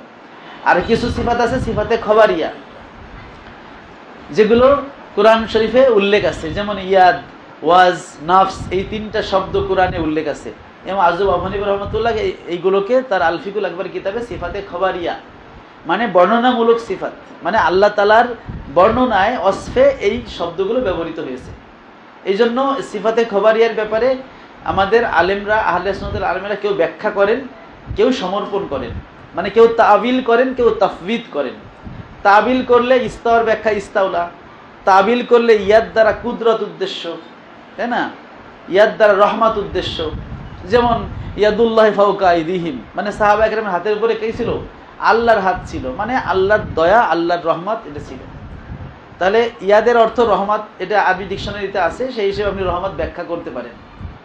আবার যদি ব্যাখ্যা না করে বলেন যে আল্লাহ তাআলার ইয়াদ, তাহলে হচ্ছে তাফবিদ, যে আল্লাহ তাআলার ইয়াদ আছে সেটা আমরা বিশ্বাস করি, তবে মাখলুকের ইয়াদ যে অর্থে ব্যবহার হয়, আল্লাহর ইয়াদ সেই অর্থে নয়। আল্লাহর ইয়াদের হাকিকাত আল্লাহ তাআলাই ভালো জানেন। এই তিনটা কথা বিশ্বাস করতে হবে। কয়টা কথা? সিফাতে খবরিয়ার ব্যাপারে কয়টা কথা বিশ্বাস করতে হবে? কারণ আমরা সিফাতে খবরিয়া সাব্যস্ত করব, কিন্তু আমরা সাদৃশ্য দেব না। ঠিক আছে? তাহলে আমরা বলবো আল্লাহর ইয়াদ আছে, আল্লাহর ওয়াজ আছে, কিন্তু আমরা বলবো যে মাখলুকের ইয়াদ, মাখলুকের ওয়াজ যে অর্থে, মাখলুকের ইয়াদ তার অঙ্গ অর্থে, তাই না? মাখলুকের ইয়াদ ওয়াজ তার অঙ্গ অর্থে, এটা চেহারাতে একটা অঙ্গ, কিন্তু আল্লাহ তাআলার ইয়াদ, আল্লাহ তাআলার ওয়াজ অঙ্গ অর্থে নয়। এটা আমরা আগেও বলেছি, কারণ এই আয়াত হাদিসের ব্যাখ্যা আমাদের ইমামরা করেছে।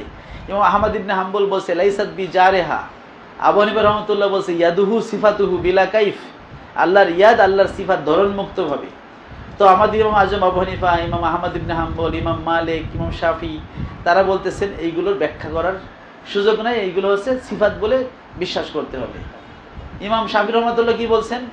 ইমাম ইবনু কুদামা তার আল ইতিকাদ কিতাবের মধ্যে ইমাম শাফি রহমাতুল্লাহর মতামত নিয়ে আসছেন। উনি বলছেন আমান্তু বিমা জা আনিল্লাহ আলা মুরাদিল্লাহ ও আমান্তু বিমা জা আনির রসুল আলা মুরাদির রসুল।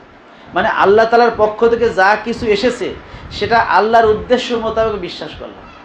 তো কোরআনে যা আসছে ইয়াদ ওয়াজ, এর দ্বারা আল্লাহ যা উদ্দেশ্য নিয়েছেন বিশ্বাস করি। একে বলে সমর্পণ করা। কি করা?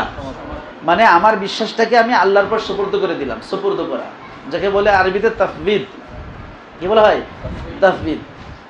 তো যেহেতু সিফাত আমরা তাতিলও করি না, তাসবিহও করি না, বরং আমরা হচ্ছে ইসবাত মা তানজি, আল্লাহকে পবিত্র জ্ঞান করেই, মাখলুকের সাথে সাদৃশ্য মুক্ত করেই আমরা আল্লাহ সিফাত স্বীকার করি। এই জন্য সিফাতে খবরিয়াগুলো আমরা স্বীকার করি। আমরা বলি যে আল্লাহ তাআলার ইয়াদ আছে, এটা আমরা বলি। তারপরে যেহেতু লাইসা কামিসলি শাইউন আমাদের মাথার উপরে আছে, এই জন্য আমরা সাথে এখানে আল্লাহর ইয়াদ আছে, এখানে আমরা থেমে থাকি না, বরং সাথে আমরা আরেকটা কথা বলি যে মাখলুকের ইয়াদ যে অর্থে, আল্লাহর ইয়াদ সে অর্থে নয়। মাখলুকের ইয়াদ কোন অর্থে? অঙ্গ অর্থে। তাহলে আল্লাহর ইয়াদ হলো সিফাত অর্থে, এটা অঙ্গ অর্থে নয়। এখানে আমরা থেমে থাকি না, কারণ আমাদের প্রশ্ন থাকতে পারে তাহলে আল্লাহর ইয়াদ কেমন? যেহেতু ওটা আমরা জানি না, আল্লাহ ওটা আমাদের বর্ণনা দেন নাই, আল্লাহর রাসূল সাল্লাল্লাহু আলাইহি ওয়াসাল্লাম আল্লাহর ইয়াদের বর্ণনা দেন নাই, তাহলে ওটা আমরা সমর্পণ করব। কি করব? সমর্পণ। আমরা বলবো যে আল্লাহর ইয়াদের হাকিকাত তিনিই ভালো জানেন। আল্লাহু আলামু বিমুরাদিহি বিহি, এর মুরাদ কে জানেন? আল্লাহই ভালো জানেন। সে কথা ইমাম শাফি বলছেন যে আমান্তু বিমা জানিল্লাহ আলা মুরাদিল্লাহ, আল্লাহর পক্ষ থেকে যেটা আসছে আল্লাহর মুরাদ মোতাবেক বিশ্বাস করলাম। এটা কি বলছে ইমাম শাফি রহমাতুল্লাহ আলাইহি? ওইভাবে বলছেন যে আল্লাহর মুরাদ মোতাবেক আমি বিশ্বাস করলাম। ঠিক আছে? এই জন্য আমরা বলবো যে আল্লাহ তাআলার ইয়াদ আছে, তবে মাখলুকাতের ইয়াদ যে অর্থে সে অর্থে নয়। আল্লাহর ইয়াদের হাকিকাত তিনিই ভালো জানেন। এবং একটা মুস্তাদরাকে হাকিম একটা হাদিসও আসছে যে কোরআনের যে ব্যাপারে ফামা আলিমতুম মিনাল কুরআনে ফাকুলু বিহি ওয়া মা জাহিলতুম মিনহু ফাকিলুহু ইলা আলিমিহি আও কামা ক্বালা আলাইহিস সালাতু ওয়াস সালাম। সেখানে আসছে যে মা আলিমতুম মিনাল কুরআন, কোরআন থেকে তোমরা যেটা জানো, ফাকুলুহু তোমরা সেটা বলো। এটা খাওয়া না, কফ দিয়ে কুলু, ফাকুলু কোরআনের যেটা তোমরা জানো, ব্যাখ্যাটা জানো, সেটা তোমরা বলো। ওয়া মা জাহিলতুম মিনহু, আর যে ব্যাপারে তোমরা অজ্ঞ জানো না, ফাকিলুহু ইলা আলিমিহি। এই কিলুহু মানে অকালে কিলু মানে সুপর্দ করা, সেটা তোমরা সুপর্দ করে দাও জ্ঞানীর কাছে। তো সবচেয়ে বড় জ্ঞানী কে? আল্লাহ। তো আল্লাহর কাছে সুপর্দ করে দাও, মানে কি বলো? আল্লাহু আলামু, আল্লাহই ভালো জানেন, এটা বলো। এই জন্য আমরা যেহেতু আল্লাহর ইয়াদের হাকিকাত আল্লাহ আমাদের কাছে বয়ান করেননি, নবীজিও বয়ান করেননি, তাহলে আমরা কি বলবো? যে আল্লাহর ইয়াদের হাকিকাত তিনিই ভালো জানেন। কিন্তু আমরা যদি ওটাকে অঙ্গ অর্থে প্রকাশ করে ফেলাই, তাইলে তো আর সুপর্দ হইল না। কি হইল না? সুপর্দ হইল না। এটাই আমি যে কথাগুলো বললাম, এটাই আমাদের পূর্বসূরীদের কথা, এটাই আমাদের মুফাসসিরিন যারা পূর্বসূরি মুফাসসির, যদি আপনি তাফসীরি কিতাবগুলো দেখেন এগুলোই লেখা আছে। আমাদের আকীদাবিদ যারা পূর্বসূরি আকীদাবিদ, আহলে সুন্নাত ওয়াল জামাতের আকীদাবিদ, লিস্টেড আকীদাবিদ, তারা এই কথাটাই বলছে। কারণ যুগে যুগে কারা আহলে সুন্নাত ওয়াল জামাত ছিল তাদের লিস্ট করা আছে। যারা মুতাজিলা, খারেজি, রাফেজি, শিয়া, এদের সাথে বাহাস বিতর্ক করেছে এবং আহলে সুন্নাত ওয়াল জামাতের আকীদা প্রতিষ্ঠা করেছে, তাদের কিতাবে এই কথাগুলোই লেখা আছে। তো সার কথা হলো আল্লাহ তাআলার তাওহীদ, এটা হলো এই বিশ্বাস করা যে আল্লাহ তাআলা সত্তাগতভাবে এক, সিফাতগতভাবে এক, কর্মগতভাবে এক। সত্তাগত এক মানে হচ্ছে তার দ্বিতীয়র জন নেই, তার কোনো অংশ নেই। আর যদি আল্লাহর জন্য এখন আপনি অঙ্গ প্রত্যঙ্গ সাব্যস্ত করেন, হাত পা সাব্যস্ত করেন, তাহলে কি হয়ে যায়? অংশ সাব্যস্ত হয়। ফলে এইটা সাব্যস্ত করলে তাওহীদ হবে না। ওইরকম দ্বিতীয় হচ্ছে আল্লাহ তাআলার সিফাতের তাওহীদ, মানে হচ্ছে আল্লাহ সিফাত বান্দার মধ্যে নাই, বান্দার সিফাত আল্লাহর মধ্যে নাই। তিনিও বান্দার সাথে সাদৃশ্য রাখে না, বান্দাও তার সাথে সাদৃশ্য রাখে না। এই জন্য বান্দার যে বৈশিষ্ট্যগুলো আছে, কি বলে, অপারগতা, অক্ষমতা, মুখাপেক্ষিতা, পরিবর্তনশীলতা, সসীমতা, এইগুলো আল্লাহর মধ্যে সাব্যস্ত করা যাবে না।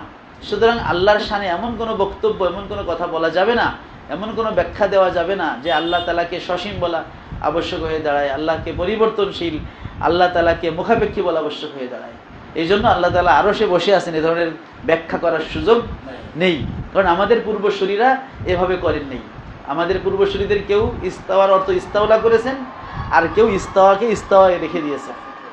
আবু হানিফা রাহমাতুল্লাহ তিনি আল ওসিয়াত কিতাবে বলেছেন, আল্লাহু তাআলা মুস্তাবিন আলাল আরশে মিন গায়রি ইস্তিকরারিন আলাইহি। আল্লাহ তাআলা আরশে ইস্তেওয়া হয়েছেন আরশে অবস্থান করা ব্যতীতই। কারণ অবস্থান করলে এটা স্থানের দিকে মুখাপেক্ষিতা হয়।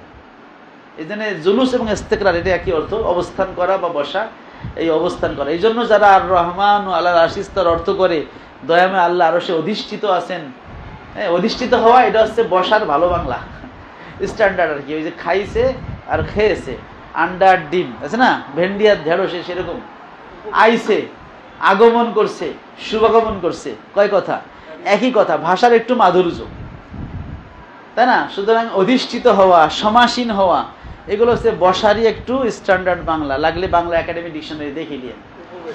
হ্যাঁ, উপবেশন। তো উপবেশন, অধিষ্ঠিত, সমাসীন, এ ধরনের তর্জমা করলে কুফরি তর্জমা হবে। যদি তর্জমা করতে চান তাহলে বলবেন দয়াময় আল্লাহ আরশের নিয়ন্ত্রণ নিয়েছেন।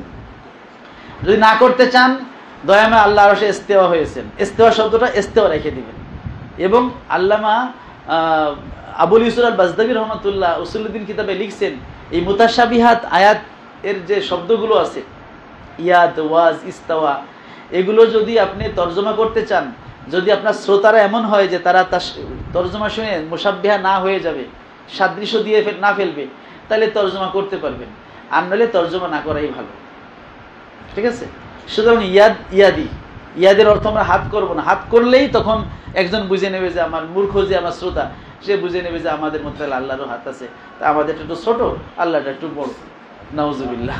এরকম কোন অনেকে কি করে, বলে যে আল্লাহর হাত আছে আর তার মতো, তার শানে যেমন মানায়, এই কথা বলা যাবে না। আল্লাহ তাআলার অঙ্গ অর্থে হাত নাই। আল্লাহ তাআলার হাত, আল্লাহ তাআলার ইয়াদ তার সিফাত অর্থে, যেটা আমাদের ইমামরা বলে গেছেন যে ইয়াদুহু সিফাতুহু।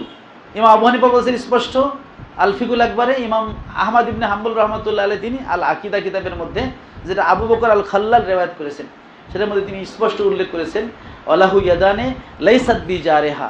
আল্লাহর ইয়াদ আছে, এটা কি নয়, জারেহা বা অঙ্গ প্রত্যঙ্গ নয়।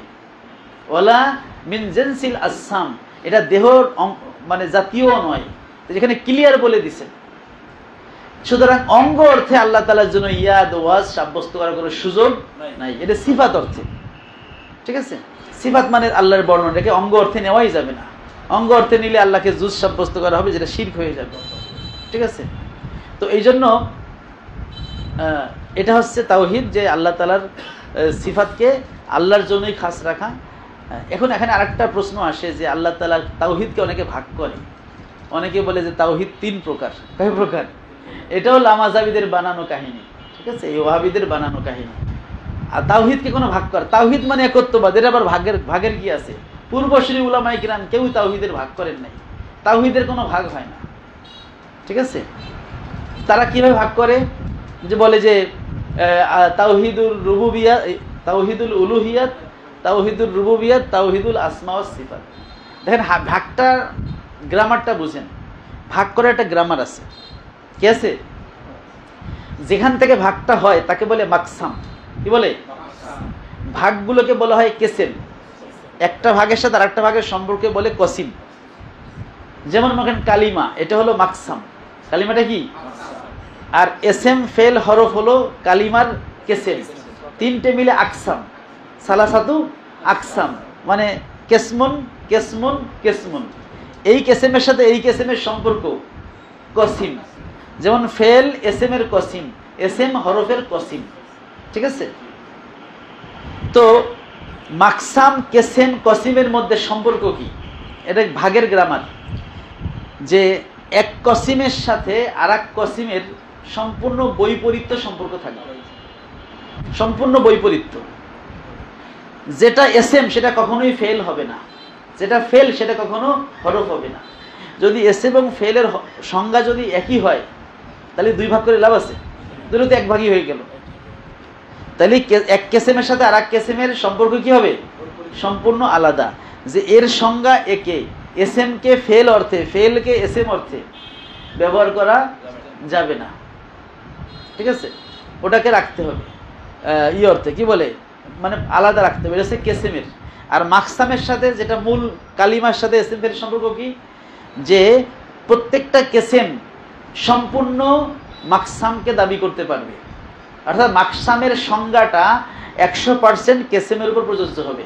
আমি যদি বলি কালিমার সংজ্ঞা 100-তে 100 কি বলে এসএম এর মধ্যে আছে কিনা, আপনি কি বলবেন যে এসএম হলো আংশিক কালিমা? বলতে পারবেন? কারণ কালিমার যে সংজ্ঞা, কালিমা বলা হয় কাল কালিমা তো লফজুন উজিয়ানি মালান মুফরাদিন, যে একক অর্থবোধক শব্দকে কালিমা বলে। এই সংজ্ঞাটা এসএম এর উপর 100-তে 100 প্রযোজ্য কিনা? এই সংজ্ঞাটা ফেলের উপর 100-তে 100 প্রযোজ্য কিনা? এই সংজ্ঞাটা হরফের উপর প্রযোজ্য কিনা? তাহলে মাকসামের সংজ্ঞাটা কেসেমের উপর 100 প্রযোজ্য হবে, কিন্তু এক কেসেমের সংজ্ঞা আর এক কেসেমের উপরে 0%। এইটা হলো ভাগের গ্রামার। এটা হলো কিসের গ্রামার? এবং এই গ্রামার এই তাকসিমের এই গ্রামার অনুযায়ী এটা কিন্তু ঠিক আছে, ঠিক আছে কিনা? এই কালিমার 3 প্রকার, ঠিক আছে না? উদাহরণ দিয়ে বোঝায়। এবার আনেন ওদের তাওহীদের প্রকার। তাওহীদ 3 প্রকার তাদের দাবি মতে: তাওহীদুল উলুহিয়াত, তাওহীদুল রুবুবিয়াত, তাওহীদুল আসমা ওয়াস সিফাত। তাহলে এখানে মাকসাম কোনটা? তাওহীদ। আর উলুহিয়াত, রুবুবিয়াত, আসমা, সিফাত, এই 3টা হলো কেসেম। তা নিয়ম অনুযায়ী উলুহিয়াত আর রুবুবিয়াতে দ্বন্দ্ব থাকবে, মানে একটার উপর একটা প্রযোজ্য হবে না, ঠিক আছে? রুবুবিয়াতের সাথে আসমা সিফাতের মিল থাকবে না, এটাই তো গ্রামার। আবার আরেকটা হচ্ছে যে এই তাওহীদের পুরো সংজ্ঞাটা কেসেমের উপর প্রযোজ্য হবে। এখন যেই ব্যক্তি, তাদের মতে তাওহীদুল উলুহিয়াতের সংজ্ঞা হলো আল্লাহ তাআলাকে এক ইলা, এক ইবাদতের উপযুক্ত বলে মনে করা। আল্লাহ তাআলা তাওহীদুল রুবুবিয়াতের অর্থ হলো আল্লাহ তাআলাকে সৃষ্টিকর্তা বলে, এক সৃষ্টিকর্তা বলে বিশ্বাস করা। তাওহীদুল আসমা সিফাত, তাদের দৃষ্টিকোণ থেকে তাওহীদুল আসমা সিফাত হলো আল্লাহ এবং তার রাসূল, আল্লাহ এবং রাসূলের, আল্লাহ তাআলার জন্য যে সিফাতগুলো বয়ান করেছেন সেগুলো স্বীকার করা, সাব্যস্ত করা। তাহলে আল্লাহ কুরআনে এবং হাদিসে আল্লাহ তাআলার জন্য যে সিফাতগুলো আছে সেগুলো স্বীকার করাকে বলে তাওহীদুল আসমা সিফাত। আল্লাহ তাআলাকে সৃষ্টিকর্তা, পালনকর্তা, মানে নিয়ন্ত্রণকর্তা বলে বিশ্বাস করাকে বলা হয় তাওহীদুল রুবুবিয়াত। আর আল্লাহকে সকল ইবাদতের হকদার বিশ্বাস করাকে বলা হয় তাওহীদুল উলুহিয়াত। এখন যেমন কালিমার সংজ্ঞাটা আমি এসএম এর উপর ফেলাইতে পারতেছি এবং বলতে পারতেছি জাইদুন একটা কালিমা এবং 100-তে 100 কালিমা, ঠিক আছে? যদি আপনি জায়েদকে পান, আপনি বলতে পারবেন কালিমা পাইছি, বলতে পারবেন কি না? কিন্তু শুধু তাওহীদুল উলুহিয়াত নিয়ে আপনি বলতে পারবেন আমার তাওহীদ হয়েছে? তারাও বলবে না, ওই লামাজেবেরও বলবে না। লামাজেব বলে 3টা মিলাইলে তাওহীদ হবে। তাহলে আপনি ভাগ করছেন কেন? ঠিক আছে, 3টা মিললে তাহলে এখানে তো হইল না, এই ভাগের গ্রামার যাচ্ছে না। সুতরাং আপনি শুধু উলুহিয়াতকে তাওহীদ বলতে পারতেছে না, শুধু রুবুবিয়াতকে তাওহীদ বলতে পারতেছে না, শুধু তাওহীদুল আসমা সিফাতকে তাওহীদ বলতে পারতেছেন না। তাহলে এই দিক থেকে ভাগের গ্রামার যাচ্ছে না। তৃতীয়, এবার এইভাবে মিলান, ঠিক আছে, যে উলুহিয়াত রুবুবিয়াতের সাথে বৈপরীত্য আছে কিনা। আমরা যদি কোরআন দেখি, হাদিস দেখি, উলুহিয়াত রুবুবিয়াতে কোনো বৈপরীত্য নাই। তাদের দাবি কি? যে ইবাদত পাওয়ার হকদার হচ্ছে আল্লাহ, এটা কোন তাওহীদ? উলুহিয়াত। আর লালনকর্তা, পালনকর্তা, পরিচালন, এটা কোন তাওহীদ? রুবুবিয়াত। দেখেন আল্লাহ উল্টো ব্যবহার করছে, ইয়া আইয়ুহান নাসু উবুদু ইলাহাকুম, নাকি রব্বাকুম? ইয়া আইয়ুহান নাসু উবুদু রব্বাকুমুল্লাযী খালাকাকুম, না না, খালাকাকুম ওয়াল্লাযীনা মিন ক্বাবলিকুম, সূরা বাকারায় আছে, তাই না? তাহলে এখানে আবার সূরা নিসায় কি আছে? ইয়া আইয়ুহান নাসু তাকু রাব্বাকুম। আর সূরা বাকারা আছে ইয়া আইয়ুহান নাসু উবুদু রাব্বাকুমুল্লাযী খালাকাকুম ওয়াল্লাযিনা মিন ক্বাবলিকুম। তাহলে এখানে আল্লাহ বলেন উবুদু রাব্বাকুম। তাহলে ইলাহাকুম শব্দের পরিবর্তে আল্লাহ কি ব্যবহার করলেন? রব্বাকুম ব্যবহার করলেন। তাহলে যেখানে আমার লাগবে এসএম, সেখানে কি ফেল শব্দ ব্যবহার করতে পারি? তো যেখানে আমার লাগবে ইলা, সেখানে আমি রব শব্দ ব্যবহার করলাম। তার মানে কি ইলা এবং রব যদি একই অর্থে ব্যবহার না হয় তাহলে ব্যবহার করলাম কিভাবে? আচ্ছা, আরেকটা উদাহরণ দেখেন। পরিচালনার ক্ষেত্রে তাওহীদুর রুবুবিয়্যাত হওয়ার কথা, কিন্তু আল্লাহ কি বলছেন? লাউ কানা ফীহিমা আলিহাতুন ইল্লাল্লাহু লা ফাসাদাতা। যদি আসমান এবং জমিনে আল্লাহ ছাড়া আর কোনো ইলাহ থাকতো তাহলে আসমান জমিন ধ্বংস হয়ে যাইত। যেহেতু আল্লাহ একমাত্র ইলাহ হিসেবে আছেন, এই জন্য ধ্বংস হচ্ছে না। তাহলে এই যে পরিচালনা, আসমান জমিন রক্ষা, এই ক্ষেত্রে আল্লাহ কি ইলাহ শব্দ ব্যবহার করছেন না রব ব্যবহার করছেন? তাদের মতে হল লাউকানা ফীহিমা আরবাবুন ইল্লাল্লাহু হওয়ার কথা ছিল, আলিহাতুন না হয় কি, কিন্তু সে আরবাবুন ব্যবহার না করে আল্লাহ ইলাহুন ব্যবহার করছেন। আর ওখানে রব ব্যবহার করা, ইলা ব্যবহার করার কথা, ওখানে আল্লাহ কি আলহামদুলিল্লাহি রব্বিল আলামিন। এখানে তো ইলাহাল আলামিন হওয়ার কথা তাদের ব্যাখ্যা মতে। তাহলে এই যে কোরআনের ব্যবহারের যেই সিস্টেম, এতে বোঝা যায় যে ইলাহ এবং রব একই। ইলাহ এবং রব কি, এখানে ভাগ করার কোনো সুযোগ নেই। আরেকটা উদাহরণ দেখেন, আরেকটা দলিল 3 নম্বর। ফিরাউন কি দাবি করছে? ফাকালা আনা রব্বুকুমুল। ফিরাউন বলছে আমি তোমাদের বড় রব, বড়। এই ফিরাউনের কথাটাকে আল্লাহ তাআলা অন্য আয়াতে বলছেন হাল মা আলিমতু মিন ইলাহিন গায়রি। মা আলিমতু আসেনি? মা আলিমতু মিন ইলাহিন গায়রি, যে আমি ছাড়া তোমাদের আর কোনো ইলাহ আছে বলে আমার জানা নেই। তাহলে এখানে ফিরাউন কিন্তু তার লোকজনদের বলতেছে আমি হচ্ছে ইলাহ, আমি ছাড়া আর কোনো ইলাহ আছে বলে জানা নাই। তার মানে কি সে ইলাহ বলল? তো একটু আগে বলল সে হলো রব, আবার এখানে বলা হচ্ছে ইলাহ। তার মানে ইলাহ রব কি একই। এখানে কোনো যদি কেসেম করেন তাহলে ভিন্ন করতে হবে। আর যদি আমরা যদি না কেসেম নাই, যিনি রব তিনি ইলাহ। ইলাহ হইতে গেলে তাকে রব হইতেই হবে, রব না হয়ে কেউ ইলাহ হতে পারে না। ইলাহ হওয়ার যোগ্যতা তারই আছে যিনি সৃষ্টি করেন, লালন করেন, পালন করেন, রিজিক দেন, পরিচালনা করেন, তিনি ইলাহ হইতে পারেন। ঠিক আছে? সুতরাং যিনি রব তিনি ইলাহ, যিনি ইলাহ তিনি রব। সুতরাং এই দুইটাকে আলাদা করতে পারবেন না। আসেন সামনে যে আসমা ও সিফাত, আল্লাহ তাআলার যেই গুণাবলী নাম, তার মধ্যে ইলাহ আছে না, রব আছে না? তা আপনি কি বলে আসমা সিফাতের থেকে দুইটাকে আলাদা করলেন, তাওহীদুল উলুহিয়াত, তাওহীদুর রুবুবিয়াত। তা আমি তো বলবো তাওহীদুর রহমানিয়াত, তাওহীদুর রাজ্জাকিয়াত, তাওহীদুল খালিকিয়াত। কি তাই তো 99 প্রকার তাওহীদ হবে, তাই না? তাহলে আপনি কেন দুইটাকে ভাগ করলেন আলাদা? যদি প্রত্যেকটা সিফাত, যেমন ইলাহ আল্লাহ একটা সিফাত, রব একটা কি সিফাত, যদি সিফাত দিয়ে আপনি একটা প্রকার বানান তাহলে কি তাওহীদুর রহমানিয়াত, রহিমিয়াত, জালিলিয়াত, জব্বারিয়াত, খালিকিয়াত, এভাবে যত আল্লাহর সিফাত আছে তত প্রকার বানানো লাগে। মূলত এটা কোনো ভাগের সুযোগই নেই।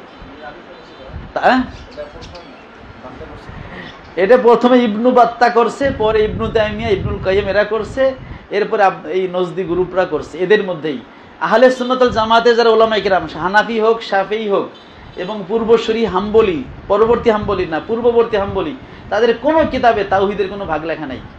বরং তাওহীদের রোকন বলা যায় যে আল্লাহ তাআলাকে সত্তাগত, সিফাতগত এবং কর্মগত এই 3 দৃষ্টিকোণ থেকে যখন একজন ব্যক্তি আল্লাহকে এক বলে স্বীকার করবে, যেই ব্যাখ্যাটা আমরা ওই ব্যাখ্যা অনুযায়ী, তখন তার তাওহীদ হবে। মানে রোকন মানে কি, যেই জিনিস সবটা মিলে একটা জিনিস গঠিত হয়, একটা বাদ গেলে হবে না। এটা প্রকার না, এটা কি? সুতরাং তারা যে তাওহীদের ভাগ করে, এটা এলমি দৃষ্টিকোণ থেকে, যৌক্তিক দৃষ্টিকোণ থেকে, সব দিক থেকে একটা অথর্ব কথা, একটা মানে একটা অযৌক্তিক কথা। সুতরাং তাওহীদের কোনো ভাগ নাই, তাওহীদ তাওহীদই, একত্ববাদ, আল্লাহ এক, তিনি সত্তাগতভাবে এক, তার কোনো সানি নাই, তার কোনো জুজ নাই। হ্যাঁ না, রোকনকে তাহলে আপনি বলবেন যে নামাজ 6 প্রকার, তাকবীরে তাহারিমা বাঁধা, দাঁড়িয়ে নামাজ পড়া, কিয়াম রুকু করা, সাজদা করা, আখেরি বৈঠকে। নামাজকে 6 প্রকার না, সবটা মিলে একটা নামাজ। একটা নামাজের অস্তিত্বই পাবে যখন এই পূর্ণ হবে। যেমন ইমানের তারা বলে 3টা রকন, এক তাসদিক বিল জানান, ইকরার বিল লিসান, আমল বিল আরকান। আমরা বলি একটা রকন বা 2টা। তো তারা যেহেতু 3টা রকন বলে, তারা কি বলবো ইমান 3 প্রকার? তারা তো যতক্ষণ তার তাসদিক বিল জানান একেবারে সবটা না হবে তখন তাকে ইমানদারি বলবে না, মানে 3টা মিলে ইমান।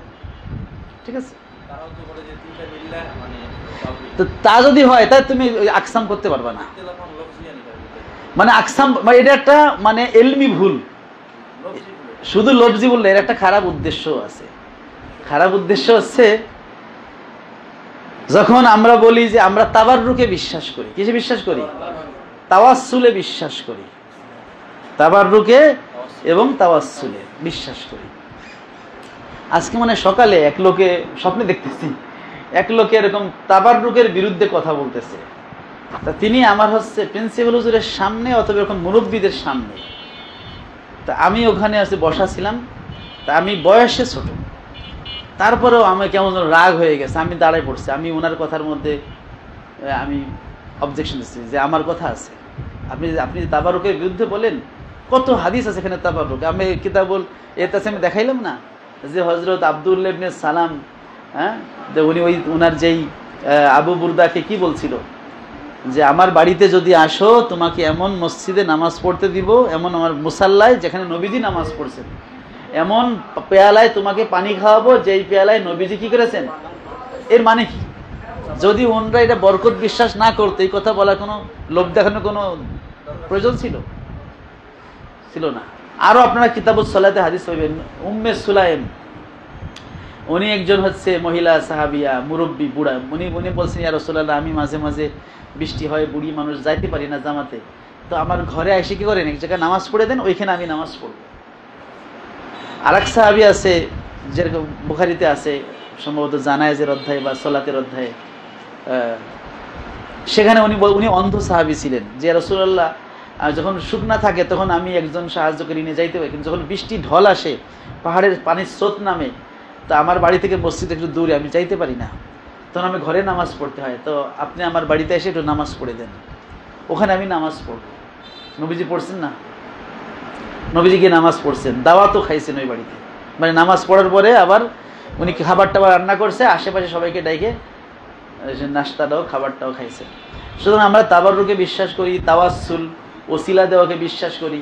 তো এরা এটাকে তাওহীদুল রুবুবিয়াতের খেলাফ মনে করে, তাওহীদুল রুবুবিয়াতের উলুহিয়াতের খেলাফ মনে করে তাওহীদকে উলুহিয়াতে ভাগ করে আমাদেরকে শিরক সাব্যস্ত করার জন্য তারা তাওহীদুল উলুহিয়াতকে আলাদা ভাগ করে। ভাই আমাদের তাওহীদও জানা আছে, শিরক কাকে বলে সেটাও জানা আছে। আল্লাহ আল্লাহর স্থানেই থাকবে, নবী নবীর স্থানেই থাকবে। খালেক কখনো মাখলুক কখনো খালেকের স্থানে যেতে পারবে না, আর মাখলুক কখনো খালেকের স্থানে যাইতে পারবে না। নবী কখনো অলির পদে নামবে না, অলি কখনো নবীর স্থানে উঠতে পারবে না। এটা আমাদের আকীদার কিতাবে লেখা আছে, লা ইয়াবলুগুল ওলিয়ু দারজাতাল আম্বিয়া। কোনো অলি কখনো বা কোনো হচ্ছে কি বলে অলি কখনো নবীর স্তরে পৌঁছতে পারে না। এই কারণে আমরা জানি যে অলিদের স্তর কতটুকু, নবীদের স্তর কতটুকু, খালেকের স্তর কতটুকু, মাখলুকের স্তর। আমাদের আপনি শিরক শিখাইতে আসেন না, আমাদের তাওহীদ শিখাইতে আসেন না, বরং তাদের নাকের মধ্যে এমনভাবে শিরকের পায়খানা লাগা যে তারা সব কিছুকে খালি শিরিক আর শিরিক দেখে। ঠিক আছে, রসুলের একটু প্রশংসা করলেই শিরিক দেখে, কারণ তাদের দিলের মধ্যে সেই আল্লাহ রসুলের মহব্বত নাই। এ কারণে রাসূল সাল্লাল্লাহু আলাইহি ওয়াসাল্লামের মহব্বত তারা সহ্য করতে পারে না, তখন তারা শিরকের গন্ধ খোঁজে। যেখানে আপনি দেখবেন একটু ইশকে রসুলের কথা বলা হয় সেখানে তারা শিরকের গন্ধ খোঁজে। ঠিক আছে, তো যাই হোক, তো বাড়াবাড়ি এবং ছাড়াছাড়ি, এরা হচ্ছে ছাড়াছাড়ি করে। আবার বাড়াবাড়িও যে নাই তা না, সুন্নিদের মধ্যে ভণ্ড প্রকৃতির লোকও আছে, তারাও বাড়াবাড়ি করে। ঠিক আছে, সুতরাং বাড়াবাড়িও করা যাবে না, ছাড়াছাড়ি এফরাতও না, তাফরিতও না। আল্লাহর সিফাত অস্বীকারও করা যাবে না, আর সিফাত স্বীকার করতে গিয়ে তাসবিহও দেওয়া যাবে না। এই জন্য সিফাত ইসবাত মা তানজি, যারা নফি করে তাদের বিপরীতে আমরা ইসবাত করব, যারা তাসবিহ দেয় তাদের বিপরীতে আমরা তানজি করব। তানজি মানে তাসবিহ থেকে পবিত্র করব। আমরা বলবো আল্লাহ তাআলার ইয়াদ আছে, তবে মাখলুকের ইয়াদ যে অর্থে ওই অর্থে নয়, ঠিক আছে? একদল এভাবে না বলে আল্লাহর হাত আছে যেমন তার মানায়, এইভাবে বলা যাবে না। যেমন তার মানায় এই কথার কোনো দলিল নেই, কিন্তু আমি যে তিনটা কথা বললাম তিনটারই দলিল আছে। যেমন আমি বললাম আল্লাহর ইয়াদ আছে, আল্লাহর ইয়াদকে আমি সিফাত হিসেবে সাবেত করলাম। তো আমরা তো এর আগে জাহমিয়াদরা সিফাতকে অস্বীকার করে, তার বিপরীতে আহলে সুন্নাত ওয়াল জামাত সিফাত স্বীকার করে, তার দলিল আমরা দিয়েছি। তারপরে বলেছি যে মাখলুকের ইয়াদ যে অর্থে, আল্লাহর ইয়াদ সে অর্থে নয়। এই যে এই অর্থে বললাম, মানে তাসবিহ দূর করেছি, এটা দলিলও আছে, লাইসা কামিসলিহি শাইউন। তারপরে বললাম যে আল্লাহর ইয়াদের হাকিকাত তিনিই ভালো জানেন। এই যে সুবর্দ, এই সুবর্দের দলিলও আছে, ওমা ইয়ালামু তাবিলাহু ইল্লাল্লাহ। আর একটা হাদিস শোনালাম যে ওমা জাহিলতুম মিনহু ফাকিলুহু ইলা আলিমিহি, কোরআন থেকে যেটা তোমরা অজ্ঞ থাকো সে বিষয়টা আল্লাহর পরে সুবর্দ করো, যে আল্লাহই ভালো জানেন, আল্লাহর রাসূলই ভালো জানেন, এভাবে বলতে হবে। সুতরাং আহলে সুন্নাত ওয়াল জামাতের পথে যদি আপনি থাকেন তাহলে দুই তরিকা আপনার হাঁটতে হবে, ইম্মাত তাফওয়িদ ও ইম্মাত তাবিল। যেটা ইমাম নববী রহমাতুল্লাহ মুসলিম শরীফের যে শরা আছে, শরের মিনহাজ, শরে নববী যেটাকে আমরা বলি, সেখানে লেখা আছে যে ওয়ালিস সালাফ ফি হাযাল মাকামে মাযহাবানে। এই মুতাশাবিহাতের ক্ষেত্রে আমাদের সালাফ উলামায়ে কেরামের দুইটা তরিকা আছে, একটা হলো তাবিল, একটা হলো তাফওয়িদ। যারা ব্যাখ্যার দিকে যায় না তারা বলে আমরা তাফওয়িদ করব, যে ওই যেটা আছে ওটাকে ওইভাবে মানে আল্লাহর পর সুপর্দ করব। আমরা বলবো যে আল্লাহ তাআলা দুনিয়ার আসমানে নজুল করেন, নামের এটা বলবো না, আমরা কি বলবো, মানে হাদিসে যা আছে ওইটাই বলবো, কারণ ওটা নবীজি বলছেন, আমার জন্য বলা জায়েজ। কিন্তু আমরা বানাই বললে আমার অন্যরা ভিন্ন ধারণা নিতে পারে, এই জন্য আমরা বলবো যে আল্লাহ নজুল ফরমান, নজুলে হাকিকাত তিনিই ভালো জানেন। কিন্তু উপর থেকে নিচে নামার নজুল, এটা তো স্থানান্তর হওয়া, এটা তো পরিবর্তনশীলতা, সেটা তো আল্লাহর সাথে দেওয়ার সুযোগ নেই, আছে? কারণ পরিবর্তনশীলতা মাখলুকের সিফাত, মাখলুকের সিফাত আল্লাহকে দেওয়া যায় না। এই জন্য আমাদের উলামায়ে কেরাম একদল বলছেন যে যারা তাফবিদ বলছেন যে আল্লাহ তাআলা নজুল ফরমান, তার নজুল মাখলুকের নজুলের ন্যায় নয়। তার নজুল দ্বারা কি উদ্দেশ্য তিনিই ভালো জানেন। আল্লাহর ইয়াদ আছে, মাখলুকের ইয়াদ যে অর্থে, আল্লাহর ইয়াদ সে অর্থে নয়। তার ইয়াদের হাকিকাত তিনিই ভালো জানেন। এটা হচ্ছে তাফবিদ যারা করেছে, এটাও আহলে সুন্নাত জামাতের আকীদা। আর যারা কৌতূহল লোকদের, যে সমস্ত লোকদের আরো জানতে তাদের থামানোর জন্য উলামায়ে কেরাম ব্যাখ্যাও করেছেন। কি করেছেন? ব্যাখ্যাও। তখন আমরা বলেছি ইস্তাওয়া মানে হলো ইস্তাউলা, নিয়ন্ত্রণ গ্রহণ করা। ইয়াদ মানে হলো রহমত, ইয়াদ মানে হলো কুদরত, ইয়াদ মানে হচ্ছে মিলকিয়াত, মালিকানা। আমার হাতে টাকা নেই, তখন কি অঙ্গ বুঝায়? কি বুঝায়? পকেটে টাকা থাকলে, ব্যাংকে টাকা থাকলে আমরা কি বলি হাতে টাকা নেই? এখানে আক্ষরিক অর্থে ব্যবহার হয়, তাহলে ইয়াদ মানে এখানে মালিকানা, তাই না? ভাই ওইখানে আমার হাত নাই মানে কি নাই? ক্ষমতা নাই। তাহলে এই হাত শব্দটা, ইয়াদ শব্দটা ক্ষমতা অর্থে, মালিকানা অর্থে, রহমত বা দয়া অর্থে ব্যবহার হয় মাজাজি ভাবে।